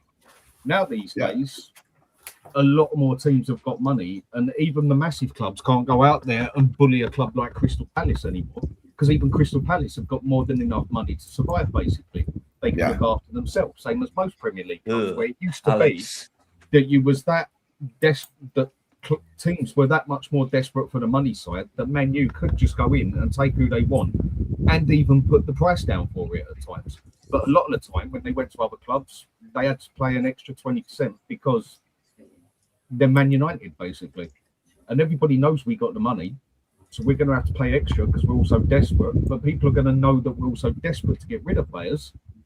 So we're going to have to cut that price, because really, who is going to come in and pay significant money for any of that crap? No one's really going to spend the money on Sarr, Bergvall, the way what some of these fans think. They have to come into realization that these players just aren't that good. Gray, I keep getting told Gray is going to be this generational player. What, you're 21, 22, and you've not really done much, and you're living off the back of your family name. That's the way I look at Gray. And he's even turned around and said his younger brother's the better brother, so we've got stooped for the wrong brother. If you can't sell these players, just chuck them out on loan for a season or half a season, whatever. Well, you do what Arsenal did and you rip up their contracts and chuck them out. Yeah. Yeah, but then it definitely gets really messy with the money side of thing and that. If I remember correctly, you can't necessarily just cut up their contracts and kick them out, basically. They need to condone to that as well. They need to actually accept it as well. Yeah, right, I do apologise. I really must go. You're not. Listen, we're going to wrap up now. We've got to wrap up because I've just had the finger through the door as well. All right, mate. Yes. You've had the Death Star, have you, mate? Listen, yeah. Well, no, it was just the finger like that round the door. That's what that meant. And yeah, we've got to go and see the brother-in-law up the hospital anyway. She just had a phone call. Oh, how is he, mate? It's not good at the moment, mate. I will update you tomorrow. Sorry about that, mate. All right. Listen, we're going to wrap up. Thanks to everyone that's come on this morning. We're doing the watch along tonight for the England game. So if you're about, pop in, say hello, leave a comment. Make sure you smash the like button. Big up to everyone who's been on this morning. Sorry, I really haven't got time to share out all the channels and that. I've really got to go. We're on tomorrow morning as well. Breakfast brunch, 9:30. Come in, say hello, talk about the England game, whatever you want to do, just to chill out on a Sunday. But cheers to everyone. We'll see you all soon. Mark's going to hit the button now. And see you in the morning. See you tonight for the watch along. Thanks, everyone, for being in. And as always, come on, you Spurs. Come on, England. And England.